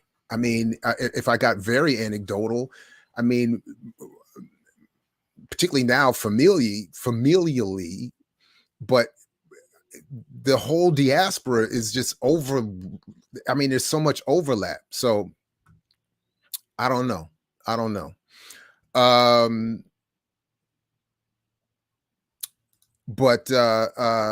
And then and again, this is what I would say, because in the quick, when I was looking this up during the discussion, the one thing that I would have held against my own argument here is that one of my sources is coming from the Southern Poverty Law Center, which I really don't like how they throw like the Nation of Islam and other Black groups in as hate groups, but this is where she's saying that author is saying about the danger of how these studies are going to be interpreted when behind them are the Black anti-immigration movement that's gathering steam is largely the creation of white people.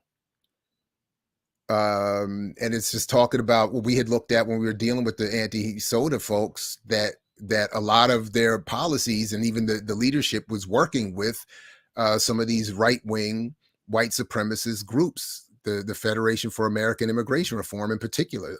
One of the co-founders of the anti-soda hashtag movement worked with this group. So it's not to say, obviously there are problems between Black and brown people. There are problems between all groups of people, but it's the tendency towards the right wing that's being encouraged here that I think is a problem. And that is a current concern to me. So I admit, I hadn't done my homework on that guest. That's my fault. I didn't realize, I mean, I figured there was some conservative. I didn't know, I just didn't know. I didn't realize that. And I figured, it was a largely well thought out, if not conservative reparations plan, but, and tactical plan, but I didn't, But yeah, to somebody saying I was rude, I don't have a problem with that. I don't have a problem with I'll reflect on what I did today, how I did today, but I'm not worried about that too much. I'm not interested in some of these, I feel like I gave dude too much time, if anything. And this is sort of my point, that I understand why people would migrate here from wherever in the world and have anti-Black views. That's the white supremacist view that's promoted to them. But that's not that. But there's no. But I don't. In the kind of analysis of the anti-soda folks, I don't hear.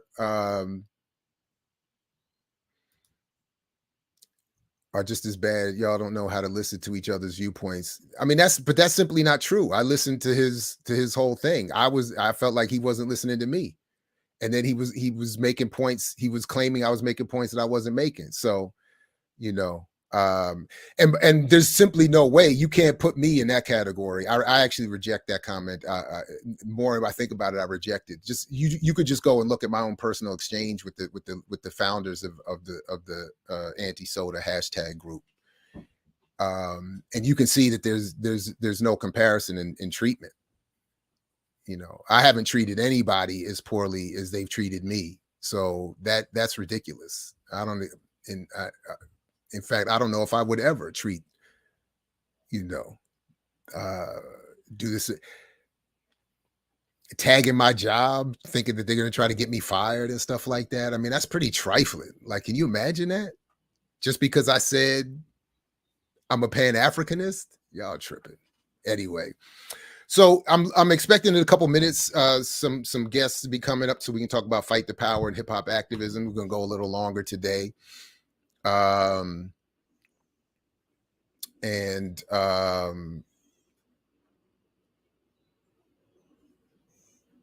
you know, and get into some of that. But that was wild. Yeah. And Salifu, if you're still in the chat, I'd be interested to hear more about what you were trying to say about what's going on in South Carolina. And I had in fact thought I would even invite you to come up on the thing here and raise a question with him. But we couldn't get that far. Appreciate the super chat. White supremacists on both parties. Yeah, no doubt. No doubt. I'm not a supporter of any of these parties. There's no question. You know, so no, I appreciate that. I don't think I was being unfair either, but I'm pretty self-critical. I'll reassess later on. I don't have a problem with that.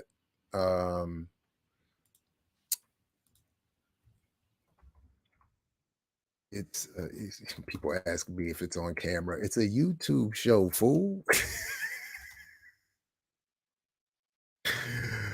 But I appreciate that they never watch. That's all good. So yeah, so I think that you know,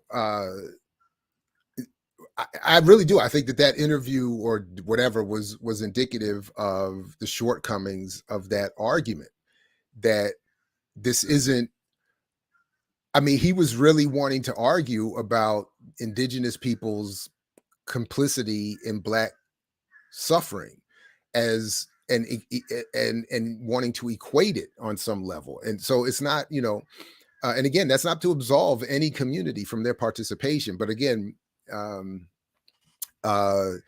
it is also to willfully ignore attempts at unity and how those were suppressed and the divisions that were created there.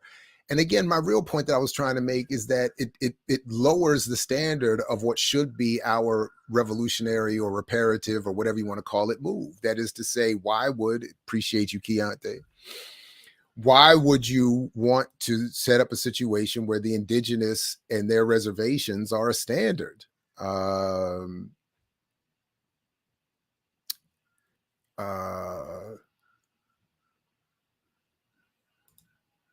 Nope. I did not see a Van Jones email about Amazon. That sounds interesting, though. Yeah, this is going to be recorded. It's going to be left on YouTube.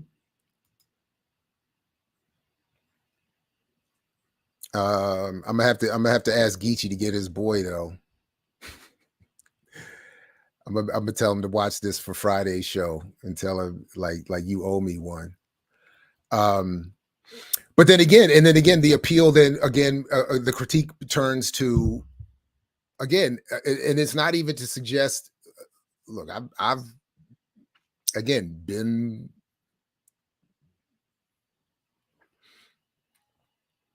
all over the place. So there's no confusion here about how Black people are treated here and abroad. It's again just what is the encouraged response. And it would seem to me more tactical to collectivize that response, to build on the bridges that already exist, as opposed to having the same white folks that created these divisions become the sole focus of your positive attempts at reparations. And then again, it's recognizing that the biggest bully has all the money. So I'm not going to go at the biggest bully. I'm gonna pick on these lesser folks and see if that helps the bigger bully go easier on me. I mean, I get that's really what it is.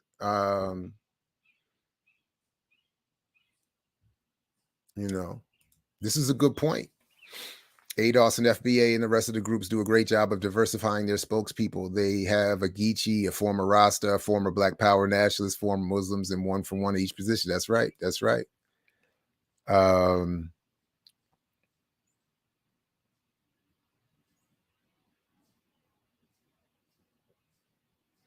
No, he did say that. He did say that. I think you're misrepresenting what he said. He absolutely said that I forgot what he was calling them, free towns or free spaces or whatever. And then that's why he forced himself to say, he even said something to the effect, I'm not, trying to overdo the quality of those conditions or something like that. But he was absolutely doing that. And then he was suggesting that because indigenous people got that and also participated in Black suffering, that Black people should get that much. And I'm simply saying that tactically and historically, that's flawed. That's all. But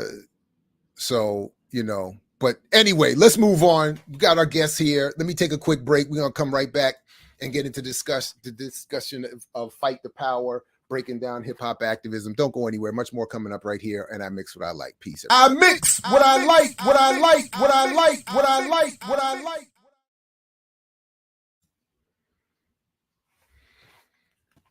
All right, what's up, fellas? Good to see you. Mike Crenshaw, long time no see. Good to see you. Don C.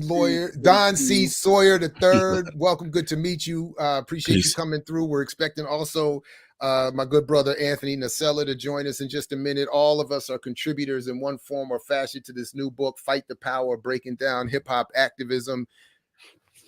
Let's get into it. And so I'll start. Let me back up here. I wasn't entirely sure who was coming through or when, but joining us right now, we got Mike Crenshaw, who was born and raised in Chicago and Minneapolis and currently resides in Portland, Oregon. Crenshaw is an independent hip hop artist, respected MC, poet, educator, and activist. Crenshaw is the lead U.S. organizer of the African Hip Hop Caravan and uses cultural activism as a means to develop international solidarity related to human rights and justice through hip hop and popular education. You can continue reading more about his work and background in the biography section of the book here. Don C. Sawyer III, Dr. Don C. Sawyer III, PhD, serves as Vice President for Equity and Inclusion and is an Associate Professor of Sociology at Quinnipiac University. Yeah, you got it. How close was that? I was close? You were on point. Okay, right on. He teaches the university's first sociology course dedicated to hip-hop culture. He earned his PhD in sociology and MS in education from Syracuse and a BA in psychology from Hartwick College. His scholarly interests include race, urban education, hip-hop culture, pedagogy, critical media literacy, and visual sociology. Again, fellas, welcome to the program. It's good to see and to meet you, and joining us right on time is another co-editor of the book, Anthony Nocella III, who, among other things, is a PhD scholar activist and is editor of the Peace Studies Journal and professor of the Department of Criminal Justice and Criminology at Salt Lake Community College. He is the co-founder of Disability Pedagogy, Terrorization, and Eco-Ability, and has published over 100 articles and 40 books. Good morning. Thank you all for joining us, getting up a little early. where should we start? Anthony, why don't we start with you? You pulled us all together for this project and several others. What is the purpose of this book here? What was the goal? And what have you all accomplished in Fight the Power, breaking down hip hop activism? Sure. Thank you so much, everybody. Thanks, Mike, Don, Jared. Thank you so much for being here. I think the book, as an editor or a co-editor of a book, I think it's really important to provide space and place for marginalized and oppressed voices, right? And there's a lot. Since 2011, the rise of Black Lives Matter, Black liberation, new movements have emerged. Standing Rock in North Dakota, just a mixture of different. The transgender movement has boomed in a diversity of ways. The environmental justice movement has reshaped Greenpeace USA and so many other organizations. So. And I think a lot of it has been influenced by hip hop, right? And they're using lyrics in their chants. And so me being growing up in Philadelphia, being involved in hip hop, and then now putting on hip hop shows, and then inviting people like Atmosphere or Brother Ali, and a number of other beautiful people to rallies to speak. I think what we're learning is that music has taken on a very, very important part of the modern day movements. And I think that's, common sense to a lot of sociologists and social scientists. But I think people need to understand how powerful hip hop is when it comes to social justice within the United States. It is interwoven into almost every single movement. And so we have people from all over the United States to interviews and kind of speak about their experience to their activism to organize youth or anti-racist cities and all over. So I think that's what this book's about, is to kind of center that element, that part of hip hop, to discuss the importance of hip hop activism. What is hip hop activism in the era of hip hop being corporatized, whitewashed, and capitalized? Don, let me go to you. You sort of going in order here from the editor to the forward writer. What do you see this project doing? What drew you to the project? I think like part of it was the fact that I grew up around hip hop activists even before we were using that term. One of the things that I talked about in the forward was that, I grew up in Harlem in, New York City. And I talked about my sensei, Dave Thomas, who was Disco Dave from the legendary Crash Crew from Harlem at that time. Like, I knew who he was. They worked with Raw Bass, all these cats around the block. And so his form of activism back then, in the 80s was, using his knowledge. He was a sensei in Goju-Ryu. And so he opened up a dojo right in the projects downstairs in the community center that was connected to my building.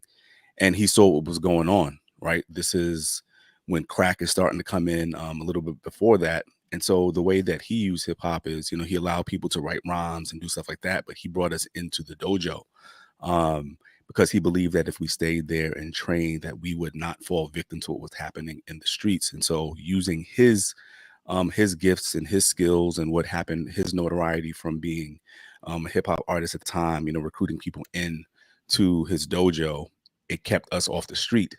And so it allowed me to kind of reflect on what hip hop did in my life, even when I wasn't necessarily focusing on what it was. And so he, to me, was the first hip hop activist that I ever came in contact with. And so the fact that, I'm doing this work, working with people like Anthony and being able to be a part of this project with Mike Crenshaw, it just centered to me like the power of hip hop, right? Even as it goes to a program that I started in the Dominican Republic, Hip Hop Heals, is that I believe that, people talk about the negative aspects of hip hop. And so I feel that if hip hop can harm through activist inspired work, I think hip hop can also heal. Right on. Mike Crenshaw, good to see you again, my man. Welcome. Let me let you get your first thoughts on the project in the mix as well. So I feel that. Uh-oh. Yeah, Mike, we might have a bad connection with you. I'm not even hearing you right now, and you're kind of chopped up and freezing all of a sudden. Yeah, now I don't hear you at all even.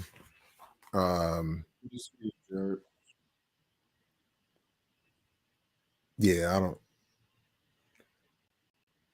Yeah, I'm just grateful to have had.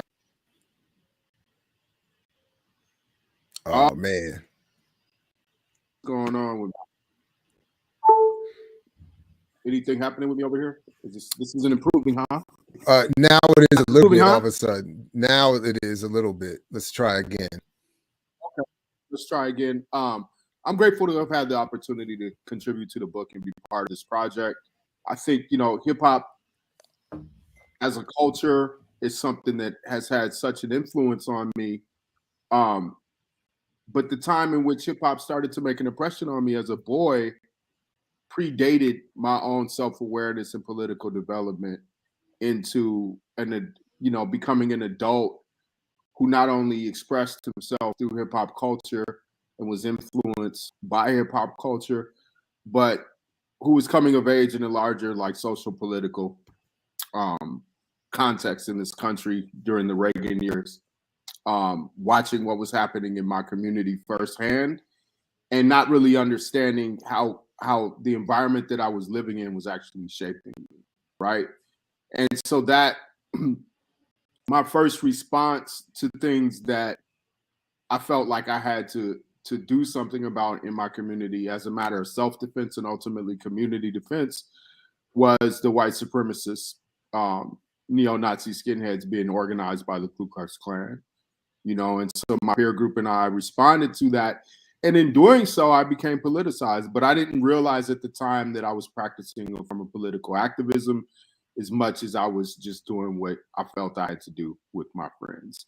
And I think in its essence, this is happening parallel to the golden era of hip hop, right? And so we're going to the record store and we're buying 12 inches.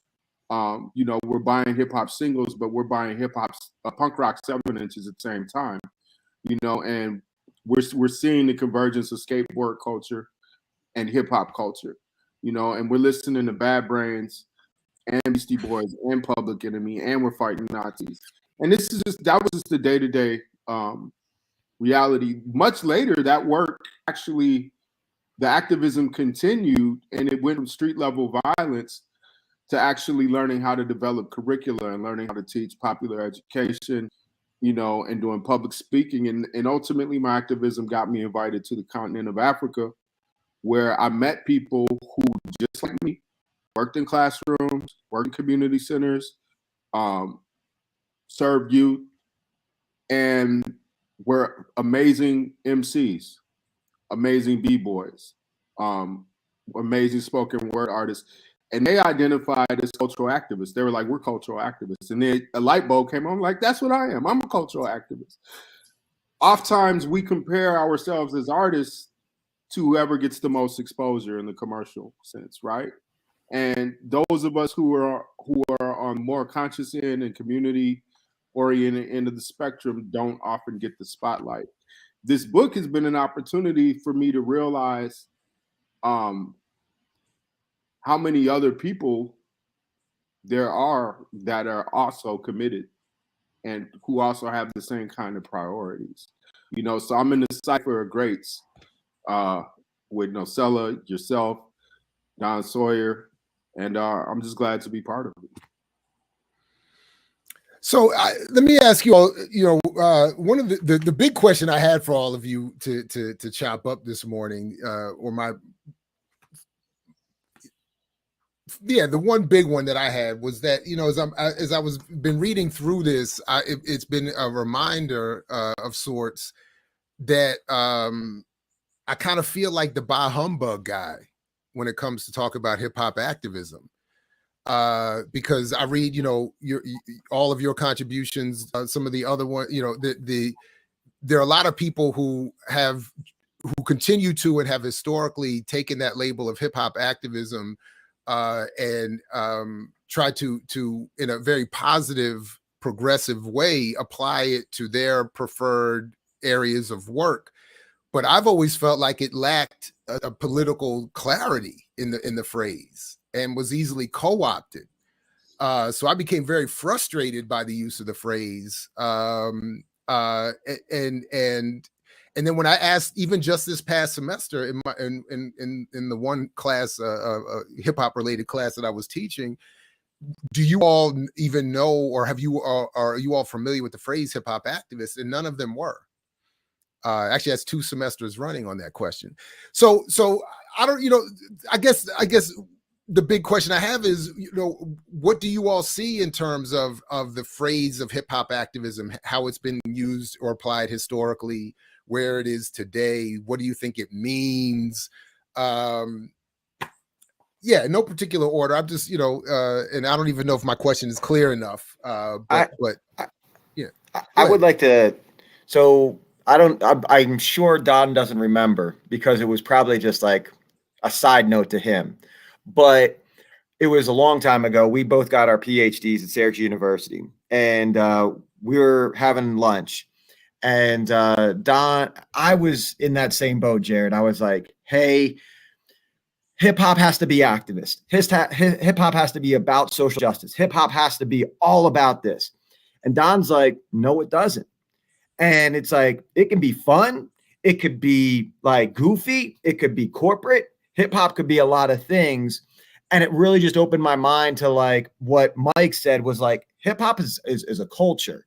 And even though like I might not like, you know, some type of music, but it's part of the diversity of culture, right?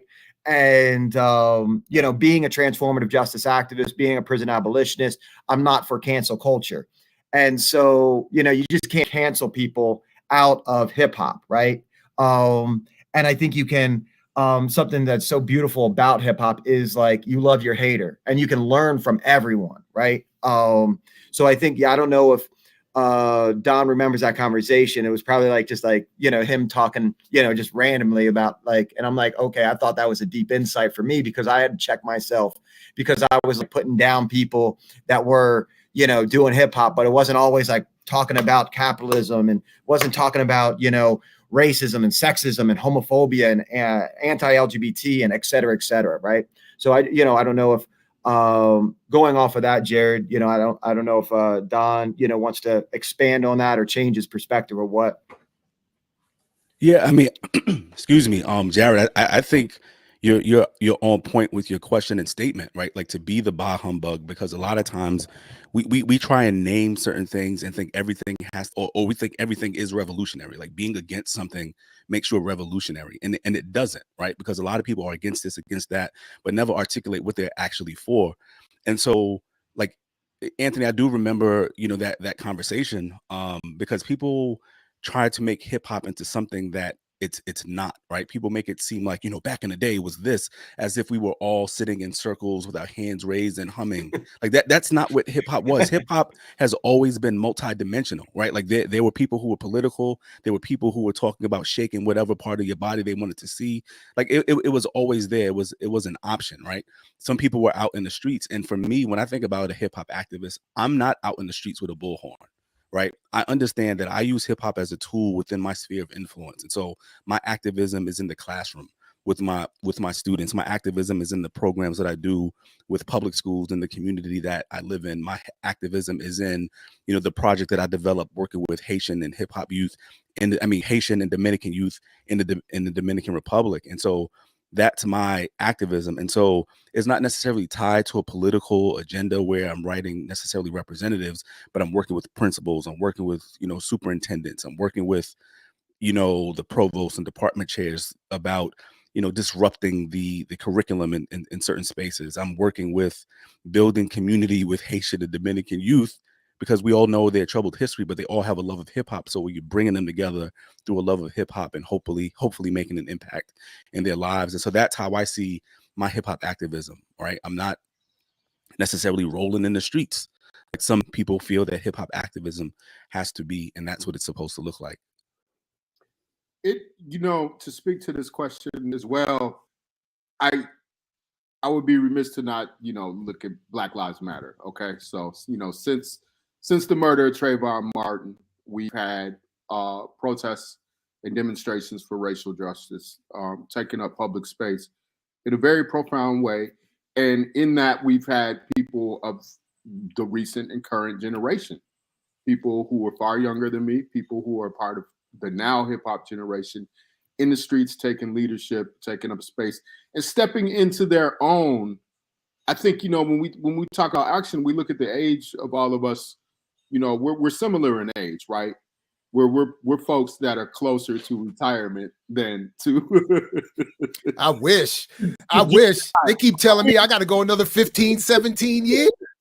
What? If we're honest with ourselves, we're going to look at the context in which we're having this discussion is a context that has been impacted by our generation and by how long we've been around, by economic choices that we've made to survive and still be authentic. And that's a big part of what hip hop is showing up as your authentic self, no matter where you are and how you do it. And so the current climate of protest for racial justice has created an opportunity for young people to step into the space and find their authentic selves and find their political voice the same way that I did. In the interim, we do have to figure out ways to, as hip hop artists and contributors to the culture, to survive. And the bottom line for me is that whatever I was doing on stage, trying to be the best MC that I could do, was not enough, but it was something that I loved. So how was I going to combine what I loved with other aspects of myself to survive and remain my authentic self as a worker and a provider? And that the answer to the question is, of course, I'm gonna be in the classroom and on stage. Of course, I'm gonna contribute to books and do a podcast, and these are all just elements of actually who I am. So the way that I'm showing up as a hip hop activist is just a continuation of me being myself, and that hip hop culture has created a broader platform and given me more choices. These questions around, I think, how we get conditioned to think about success. Well, if hip hop activism was really doing something, then y'all would be making millions of dollars, and then you could you could create your own foundation and really change people's lives. But the reality of it is, we're not everybody is going to be Jay-Z, not everybody's going to be Kendrick Lamar, but there's still legitimacy in the ways that we can impact our communities and ways that we contribute to people's well-being. Right on this. So part of like, I remember being at this conference, I don't know, in the early 2000s, and it did not go well for me, because I remember the argument I was making, it was about where does hip hop, belong? Hip hop studies was the question, I think, specifically. And my thing was, I don't think hip hop should be seen as, and this is sort of, this almost contradicts the position I take vis-a-vis these conservative hashtag movement groups, like the dude I was just arguing with before you all got here, that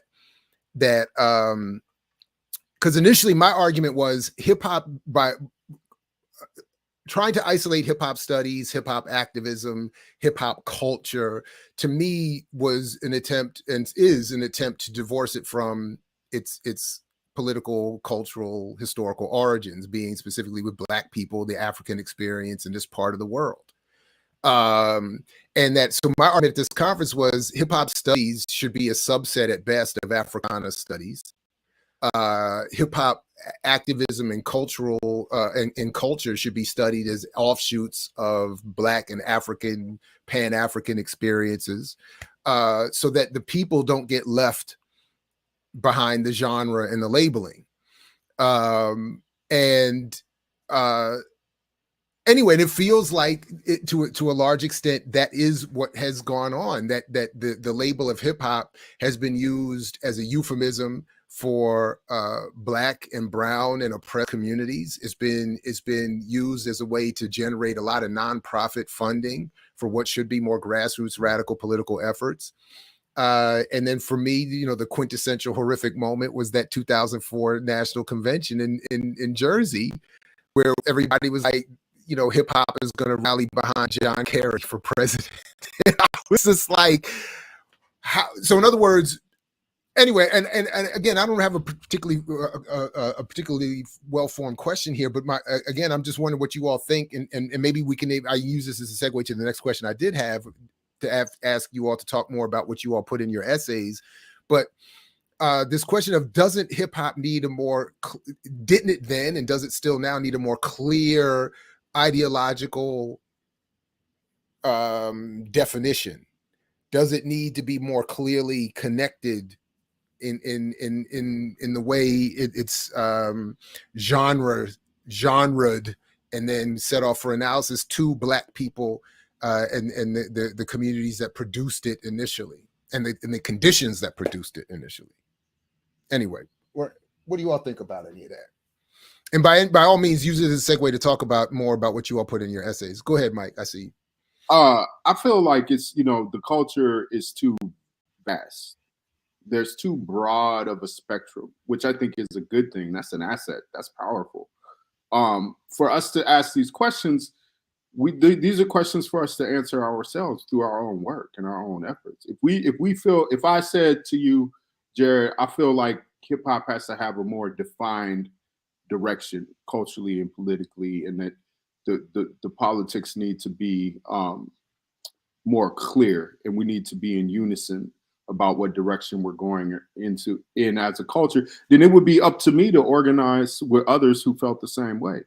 But by no means will we have the right to then impose whatever our opinions are on the culture, the broader culture at large, you know. And if we did, we would be met with confrontation and resistance, and that's healthy, because the fact of the matter is, you know, there's people in every community that can be self-defined as such on earth that are expressing themselves through hip hop culture.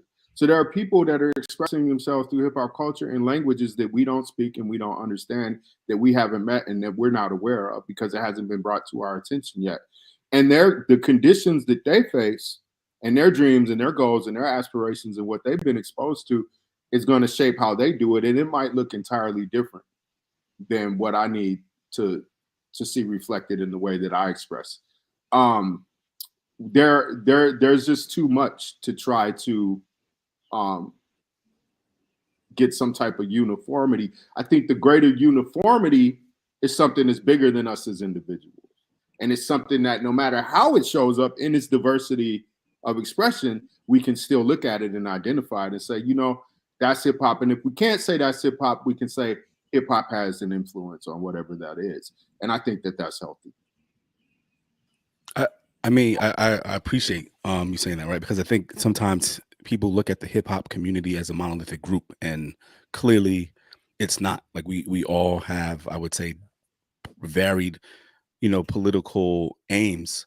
And one of my frustrations with hip hop, specifically hip hop in academic spaces, is that a lot of the stuff that we talk about and that we, you know, critique and analyze is not happening in the streets. You know what I mean? Like, you know, when I go into these barbershop debates or discussions, a lot of the stuff that we're talking about in academic spaces, unfortunately, is not, some people are not informed by the streets and the places where hip hop is being produced. And I think that's one of the faults of, the fight to get hip hop into academic spaces, because I think sometimes it gets sterilized in those spaces. And it's like we forget what hip hop came from or where it continues to come from. And so that's been one of my frustrations about this work is, you know, how do we create this balance, specifically those of us who are in academic spaces and doing this work, that's not disconnected from the spaces and the communities that produced it. And so those have been some of my struggles when I think about like hip hop activism or the academic side of hip hop and hip hop scholarship and things of that nature. Anthony, did you want to get in? Sure. Just thinking, last Thursday, I and a number of people from Save the Kids did a vigil for the people that were murdered in Texas and New York, right? And I think it would be, you know, in my opinion, a disservice. We at least didn't like speak about this issue, right? In Buffalo, the target was Black people by white supremacists. In Texas, it was a person. I don't like the word bullying. It's a jargon term that kind of dislocates the issue. But I would like to kind of focus on oppression of people with disabilities. And this individual had disabilities, and he was discriminated and prejudiced against numerously over and over again until he couldn't take it anymore, right? It was a brown oppressed community on the southwest of San Antonio, which is a very marginalized space and place. So I think, as Save the Kids is organizing around these issues, we're also talking about healing. We're talking about organizing. We're talking about not just pray and love, which is very important. And I think a lot of activists are, I posted something. I was like, man, my love goes out to that family or those people. And they're like, F that love. And I'm like, whoa, okay. Like, I'm just not there with you. Like, and I'm like, I hear where, like, if anybody knows me, I'm like, I'm about love, but I'm also about action. And I think everybody on this panel is about that. And I think, something, which, Don noted was, this is not a monolithic culture. Right. And I think, Jared, you noted that, it should be rooted in Pan-Africana studies and Black studies. And I think it should. We need to understand the decolonizing of this culture and the historical authenticity, which Mike speaks about, the rawness, the free-flowing ciphers, that it's not always, you never know what's going to happen. In 2011, in Minneapolis, we were doing a mass protest, like 5,000 people. Save the Kids and a number of other organizations closed down about 11 blocks of downtown. And me, my white self, was like, why did everybody stop? We have to get to the city hall. And I was getting nervous. I didn't know if there was like an argument, police arresting people, etc. And I was like pushing through the crowd, trying to make sure that like what's going on. And I was with a whole bunch of other people, just like making sure what's going on. I get to the middle. There's a guy with a bicycle with a speaker, and he's playing Michael Jackson. And a little kid, maybe 7, 8 years old, is dancing and breaking, and everyone's having a good old time and smiling and clapping and all these things. And I think, for me, I always go back to that example and a few other examples. Like, that's hip hop, right? Like, you're never, the moment you're not ready for something, that's when it pops out. Like, that's like when you're crying at something that you're not supposed to, right? Like, hip hop is the decolonizing, domestically, if we look at it from a U.S. perspective, of being your authentic self, right? Like, and I think that's, so when, Michael Eric Davis speaks about Jesse Jackson being, hip hop, even though he doesn't know the music really, like, he might say, yeah, he's hip hop because of his story, right? And like he said that repetitively, right? And I think there's something to be said about the story. About Michael Eric Dyson, that's oh my God, he's exactly my point. Go ahead, my bad, go ahead. Sorry. No, I hear you. Like, there's a problem, but I would like to add, like, Jared, I think there's something to be said about having it rooted in like Africana studies, right? And then I think there's like back and forth, right? No, but that's sort of my point, because like the example you're talking about, this was always my problem. Yeah. That the example you're talking about, instead of people being able to say, hey, look at what Michael Jackson and these other kids are doing. Look at that. Wow, that's Blackness. That's African culture. It becomes, no, that's hip hop. And then that allows whites in particular, but other non-Black people to be able to say, I'm doing hip hop, instead of I'm doing something that's pretty I'm performing blackness, because then that might also force people to be reminded that the very people I'm mimicking and wanting to be like and admire, they're still poor, they're still oppressed. And then it might make me want to do something about it. But instead, they could just say, oh, no, I am hip hop. And then every kid around the world could put on. It was like, that's why I hated the end of Spike's movie, where it's like, I am Malcolm X. And everybody could just say, I am Malcolm X. It was like, nah, there's a particular purpose. There's a particular history of politics to that. Yeah. Real quick, Don, my bad. And anyone can jump in and respond. But real quick, Don, I forgive me for this, man. But just seeing you there in your setup with the hat, have you ever been said to be told that you look like DJ Academics? Has anybody ever said that to you, asked if you were the same people? Hell no, man. I mean, I've had white people look at me in restaurants and walk up to me and ask me if I was on Shark Tank. But other than that, I don't get that reference. My bad. I don't get that reference. So look, we're gonna go down this route. My bad. Anyway, my bad. Sorry about that. Go ahead, Mike. I was in Seattle and a brother, like, I thought I was about to get shot. Right? He skidded, jumped out his car, ran up on me. He thought I was Guru. Now, another time, I was in the airport, and me and Sindog waiting for the same plane, and we looked dead at each other, and without words, we understood that a lot of people thought I was who. Right. I could somebody lighter skin come like me, run up next to you, say, "I got just kill a man," and be like. Yeah, I could see that one. But Jared, the funny thing, I want to unpack this when you said Michael Eric Dyson and your spirit shifted. You said I'm interested in where I'm assuming where you're going with it, but I'm interested in where how that rubs your spirit in a particular way when we talk. I have a long-standing, like I have a long-standing political disagreement. We just position differently. Like, I think Michael Eric Dyson is someone who is always attempting to be the dominant spokesperson for white people about black people. And then when it comes to hip hop, he's made a number of, I think, particularly egregious mistakes about going back even to the early 90s, where he was testifying in Congress against C. Dolores Tucker, which I think was a mistake, and emphasizing, he was claiming to be a champion of hip hop and of black youth, when he was politically misunderstanding its co-optation and it's being turned as a weapon against black people and black youth.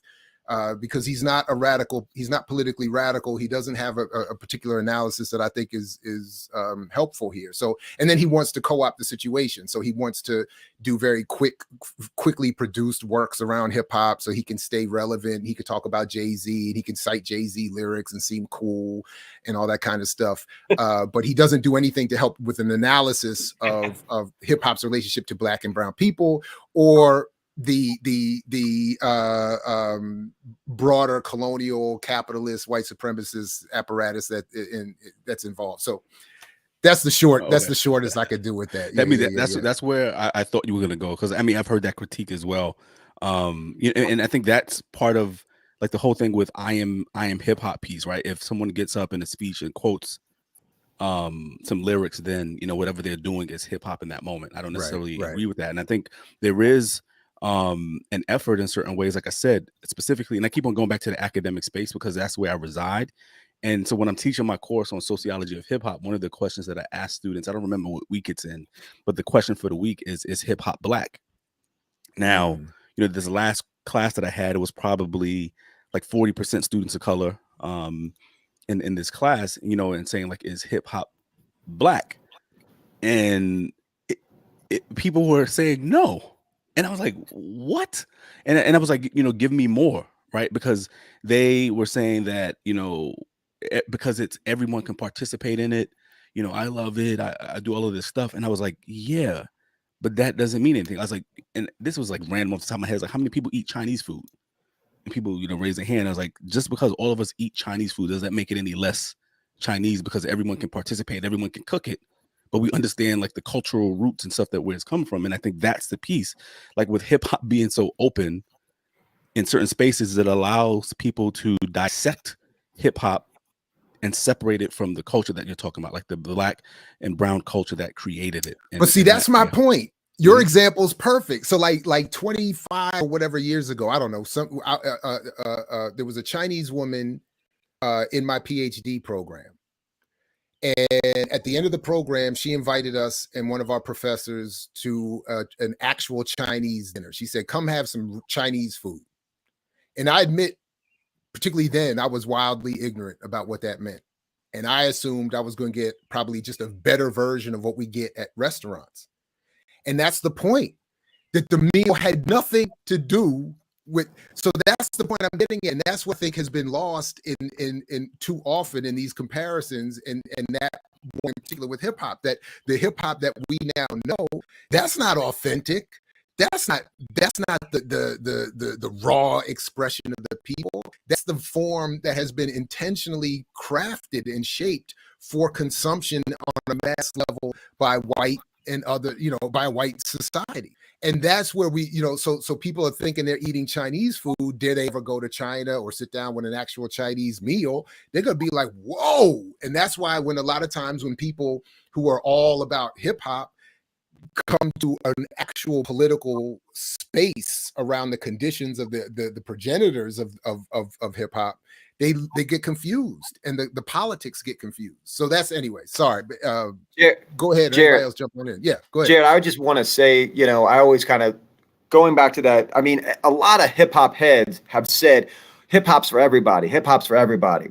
And even though 75% of albums, approximately are bought by white suburban people, right?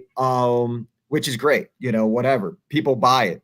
But going back to White Man Can't Jump, right? And they're talking about Jimi Hendrix, and it's the idea of you can hear Jimmy or you can't feel Jimmy. And I think white people can't feel hip hop.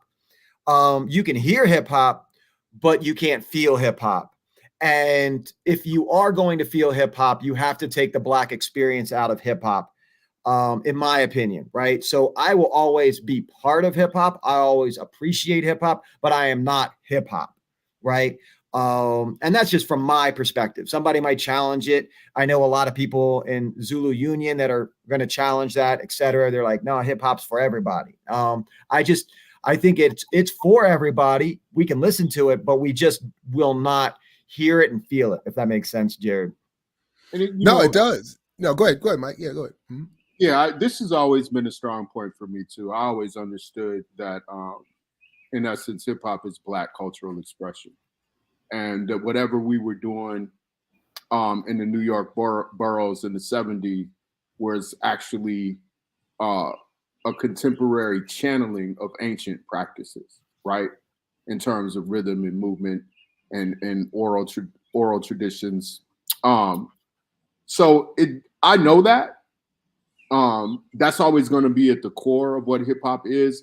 I've been to numerous countries on the continent of Africa and seen the way indigenous African people take hip hop and then incorporate their cultural traditions that predate, the so-called New World, that are still being kept alive, and then channel that through hip hop.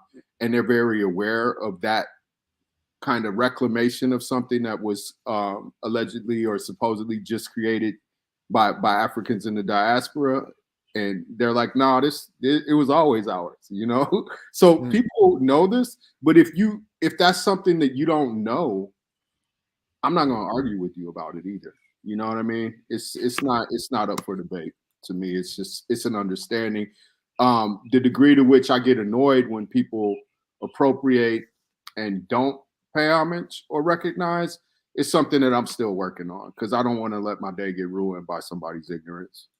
No, but but that's, I get that, but and sort of my point that whether or not I get the point about or I get the point, I think, Anthony, that you're making about white people can feel it or can't feel it or whatever.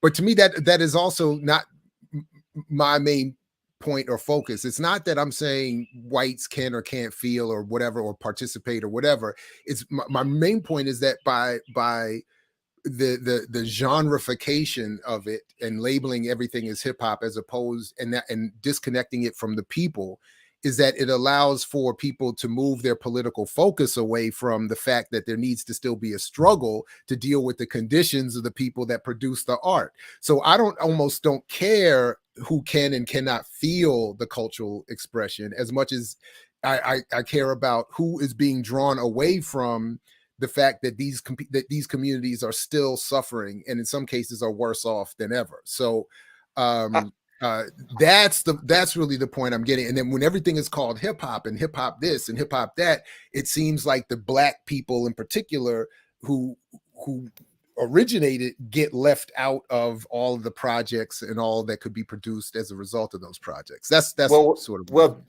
when you don't define something, then those in power get to be part of it, right? It kind of like the Patriot Act or political repression, government repression. When you keep a very broad framework of a crime, you can repress, incarcerate, assassinate anybody you want, and you can do that to any culture. So when somebody says, well, so what is hip hop in a definition? And you're like, oh, it doesn't have one. From a postmodern kind of like intellectual framework, it's like, no, it doesn't have one. It doesn't even have a history. It's always been here, like from mystical, genre that's always been in the stars. And I think like doing that sounds and feels good, but the problem is that what you're doing is you're eliminating and erasing a true history and a true identity. And I think but what it does benefit is those in power, specifically in corporations or those in government, so you can repress anybody or hijack, commodify, appropriate.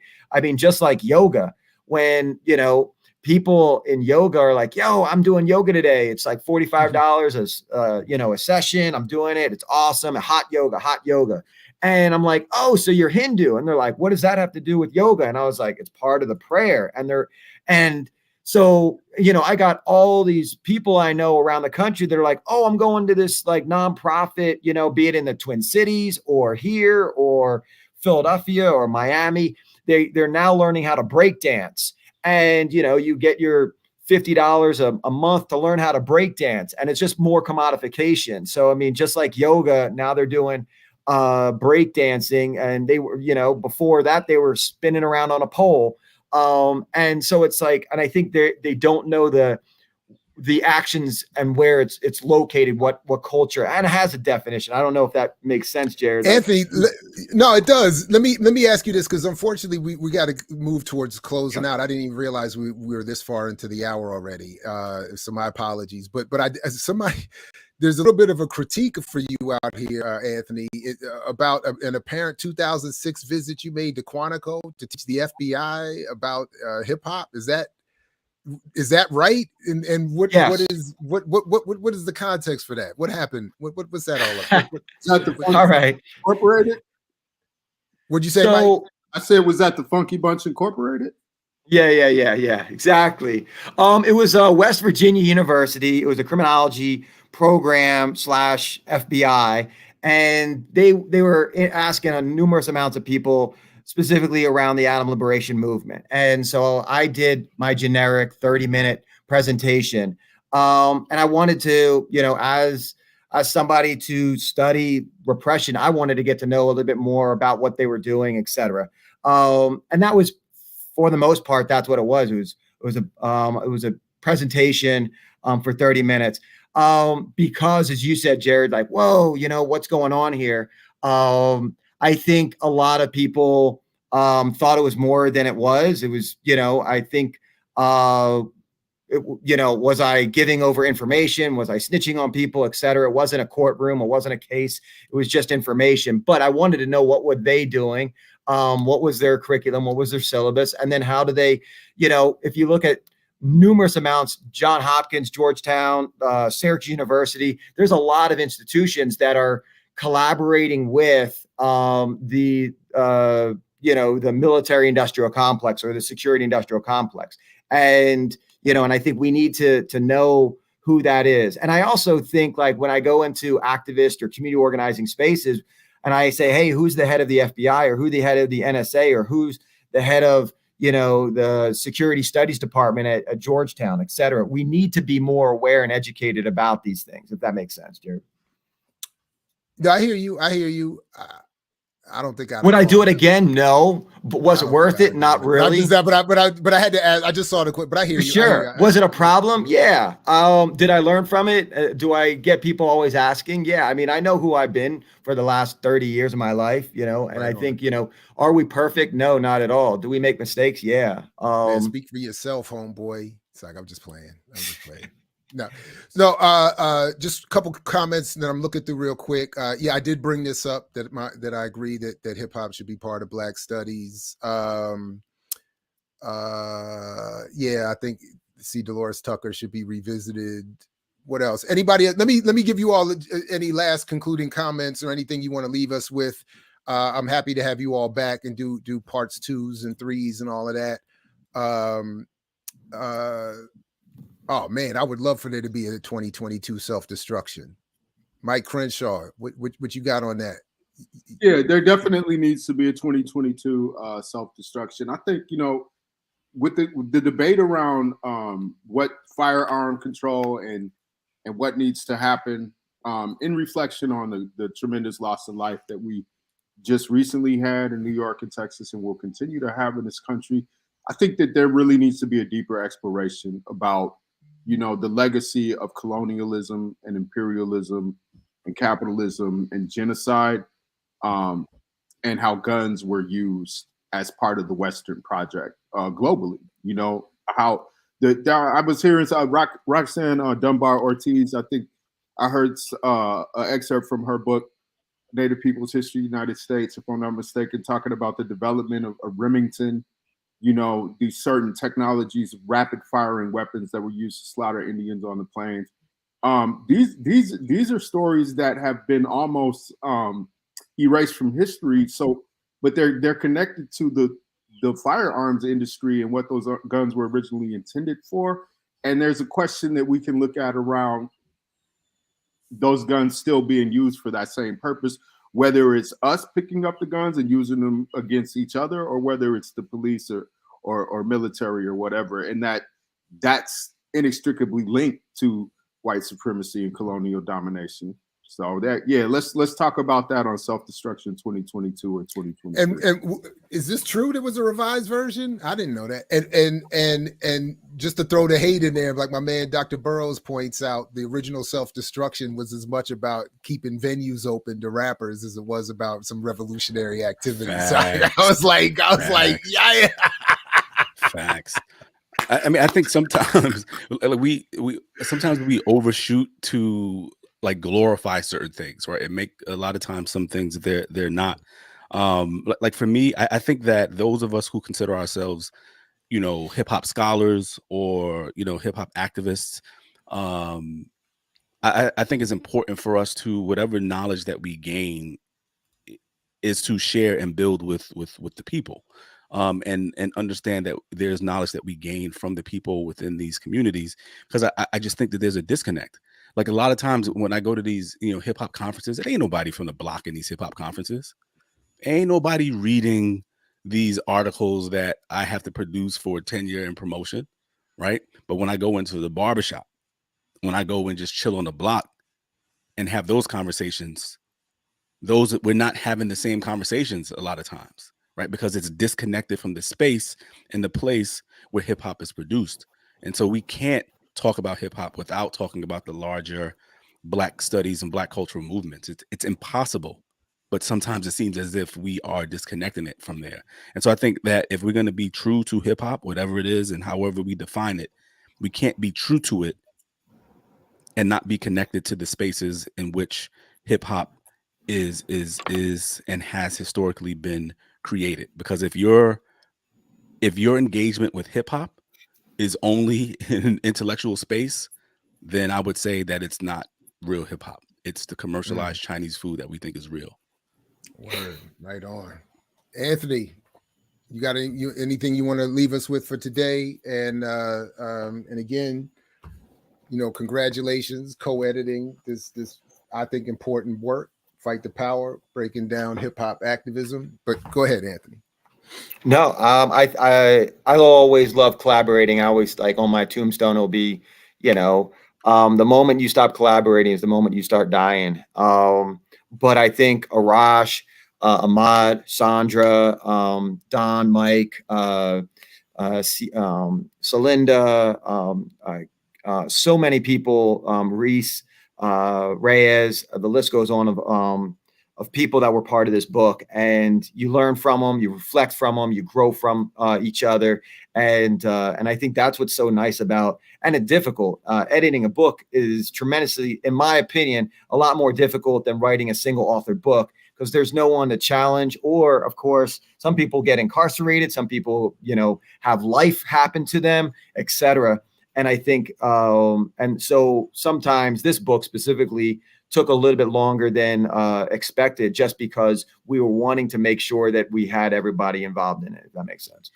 No, right on. And I don't see me editing another one, so more power to you. Congratulations on that. But listen, Don, Anthony, Mike, I've greatly appreciated you jumping on, in some cases getting up extra early to do so. I appreciate it.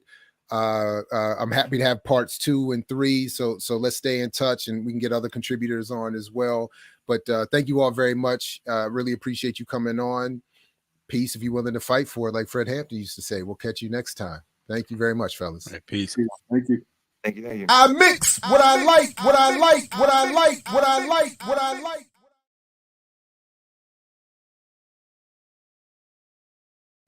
All right, good people. Thank you very much for sticking around for this long, extended show. A lot of very interesting morning, to say the least.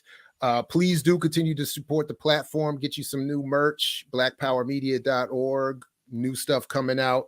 Stick around for all the other shows that have been coming up. Make sure you got all the bells and everything clicked. Join, like, subscribe, share these, all this and all that good stuff. I'm probably just going to timestamp this join up so people can find what they need to find in it going forward. But again, thanks to everybody for coming through. Really appreciate all of the remixers. Some of you stayed through the whole show, a long morning. Those who will see this later, I greatly appreciate you as well. Yeah, so like Fred used to say, peace if you're willing to fight for it. Continue to support the show and the platform, and catch you next time here at I Mix What I Like, and tomorrow morning on the remix. Peace, everybody. I mix what I like, what I like, what I like, what I like.